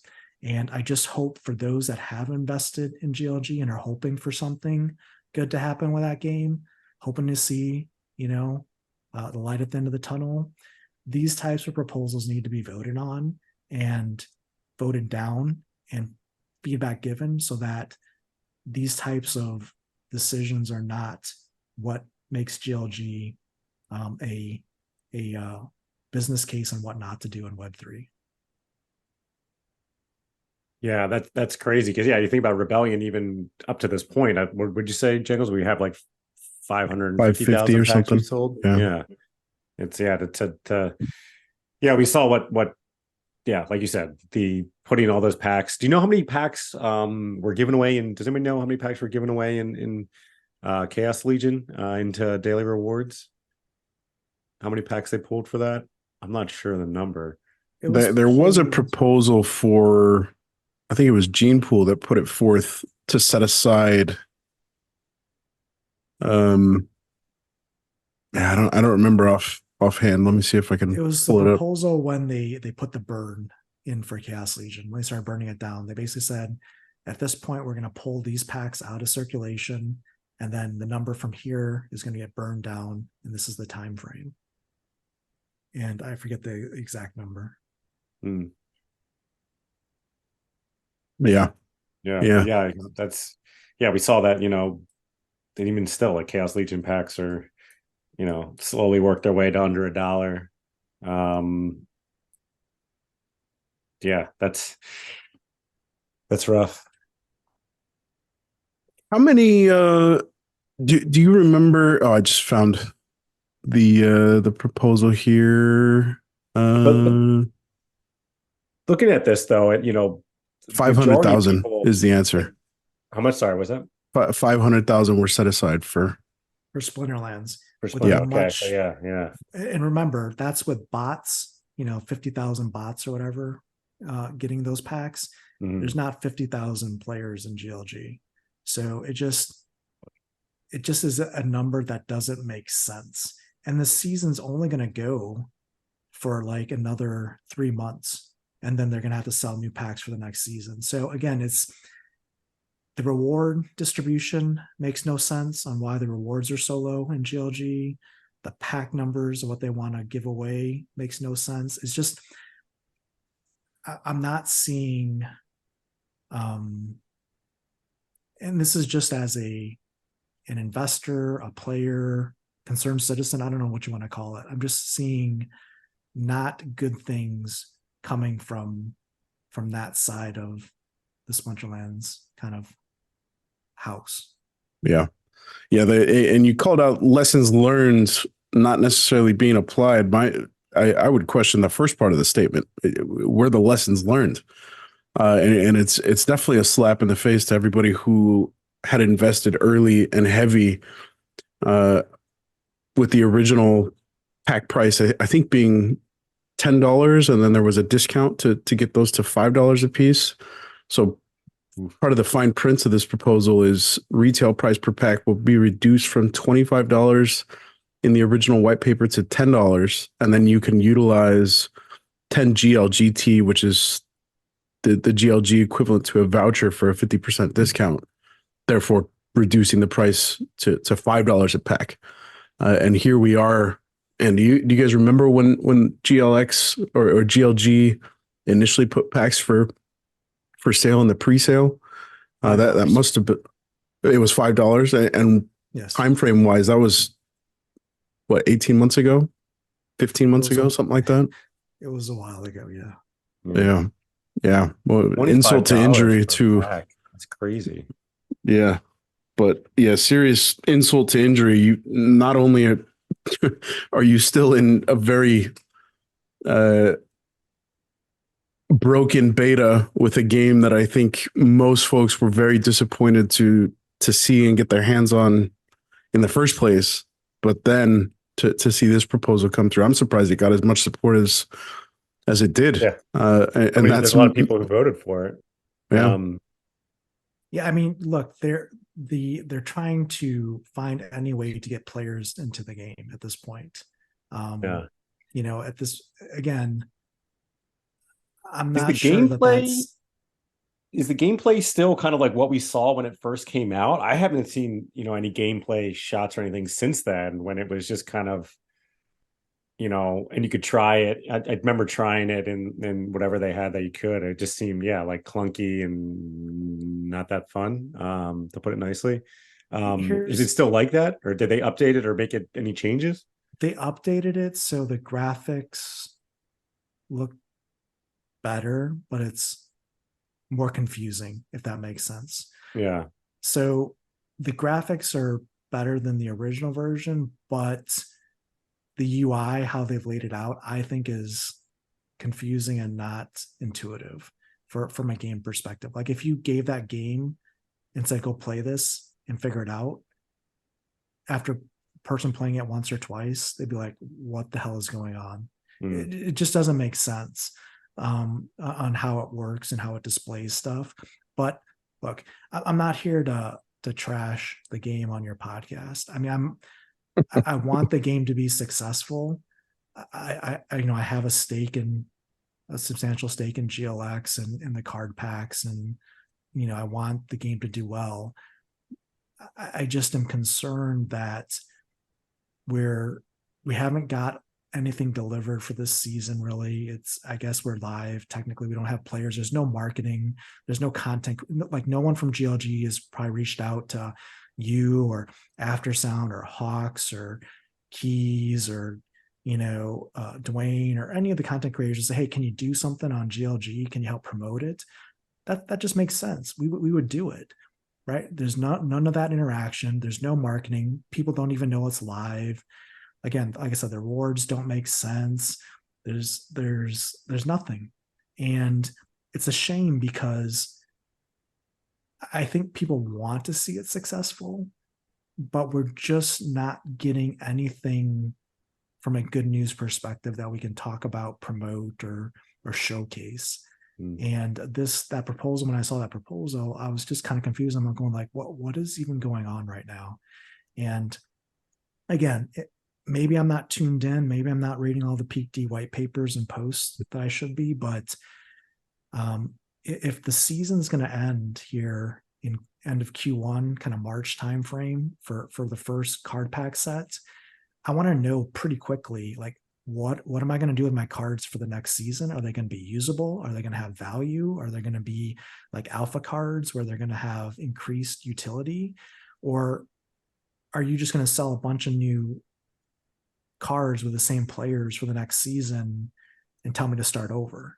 Because I can tell you right now, the answer is no. You get 0 from me, unless you can show me a path. Like there's still not like a video or anything out there showing like how many cards you need and what the combining does for your cards, why you would want to combine, how that increases your rewards or your skill points. None of this is out there in an easy to consume format that's going to bring in. Look, I would say the three of us in your audience are very in tune with Hive and Splinterlands. Like we know Golem Overlord, we know Splinter Forge, we know Splinterlands and all this stuff, right? I mean, we didn't even know that live. And we tell how the game works or plays, and we're in tune with this stuff. How is anyone outside the ecosystem going to be aware of it and be in tune with it? Yeah. So have they not explained how it's going to work season to season? Like, yeah, I could get it if like, oh, the new season's out, here's some new cards or new players, but yeah, like you said, you don't want to have to like completely restart your deck every season, right? Well, considering that we haven't even really had a season for the first season of card packs that people bought. Yeah.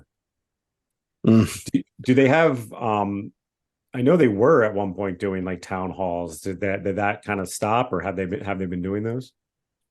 They've been doing weekly, I think, Q&As on Friday for the most part, I believe. I'm not sure how productive or how much information is being shared. That's relative. Again, they need to probably have a community manager or champion going out there and getting this information out. I know they probably don't want people to come into the Mav chat or the general tavern chat in Splinterlands, but honestly, they probably need to start with some type of marketing or some type of press to get at least people in the ecosystem over there to look at it at a minimum. I don't know. I mean, I guess the good news, if we're looking at the good news here, is at least there's a game that you could play versus Soul Keep for those players that have no game and have no time frame and have no ETA. I mean, so I guess that's the good news here. There's that dusty beat up feather again, Tails. Hey. Yeah, to your point, man, I just Googled GLG gameplay. There's nothing. Zero results. There's a couple of support documents from GLS, but they're hidden amongst a smattering of completely non-related content and links. And it's unfortunate, man.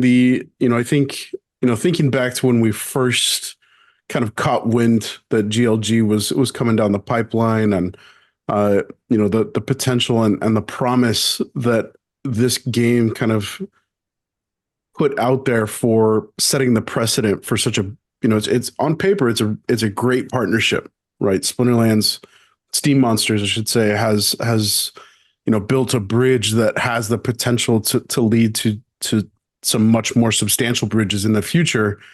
And I'm wondering is it too early to just put a fork in GLG and call it a lost cause? I feel like, underwhelming gameplay. Here we are, I want to say that the game was meant to be live a year ago.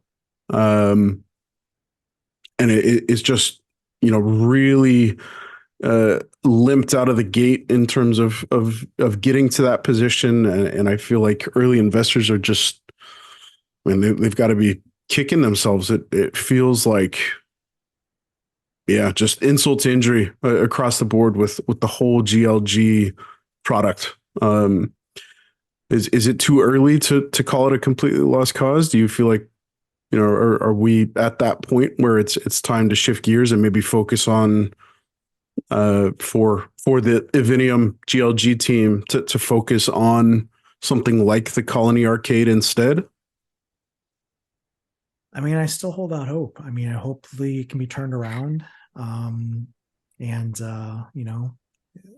don't know. I mean, I guess until the token's at zero and the game's no longer, then we can say there's no hope. But I think for now, I mean, let's see.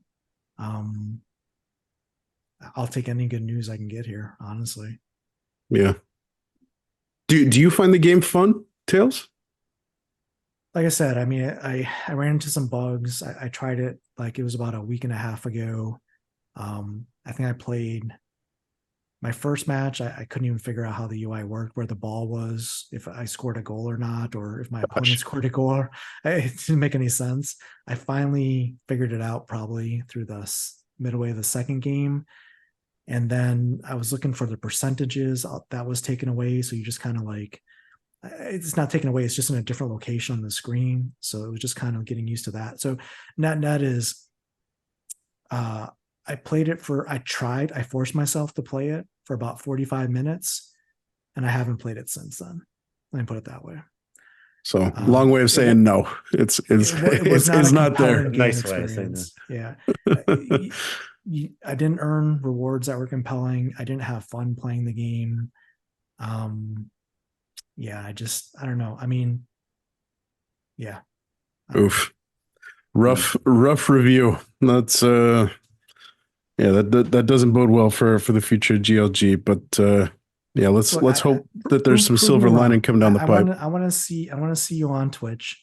I want to see you playing GLG and shouting me out and saying, look, this is how fun it is, Tails. You have no idea what you're doing. This is how you score goals.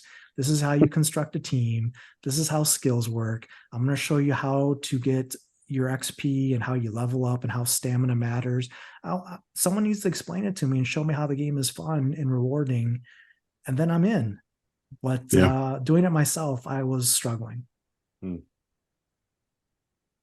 Well, I guess we'll see. Hopefully there's some silver lining coming down the track for GLG believers. Hopefully. Let's see. Yeah.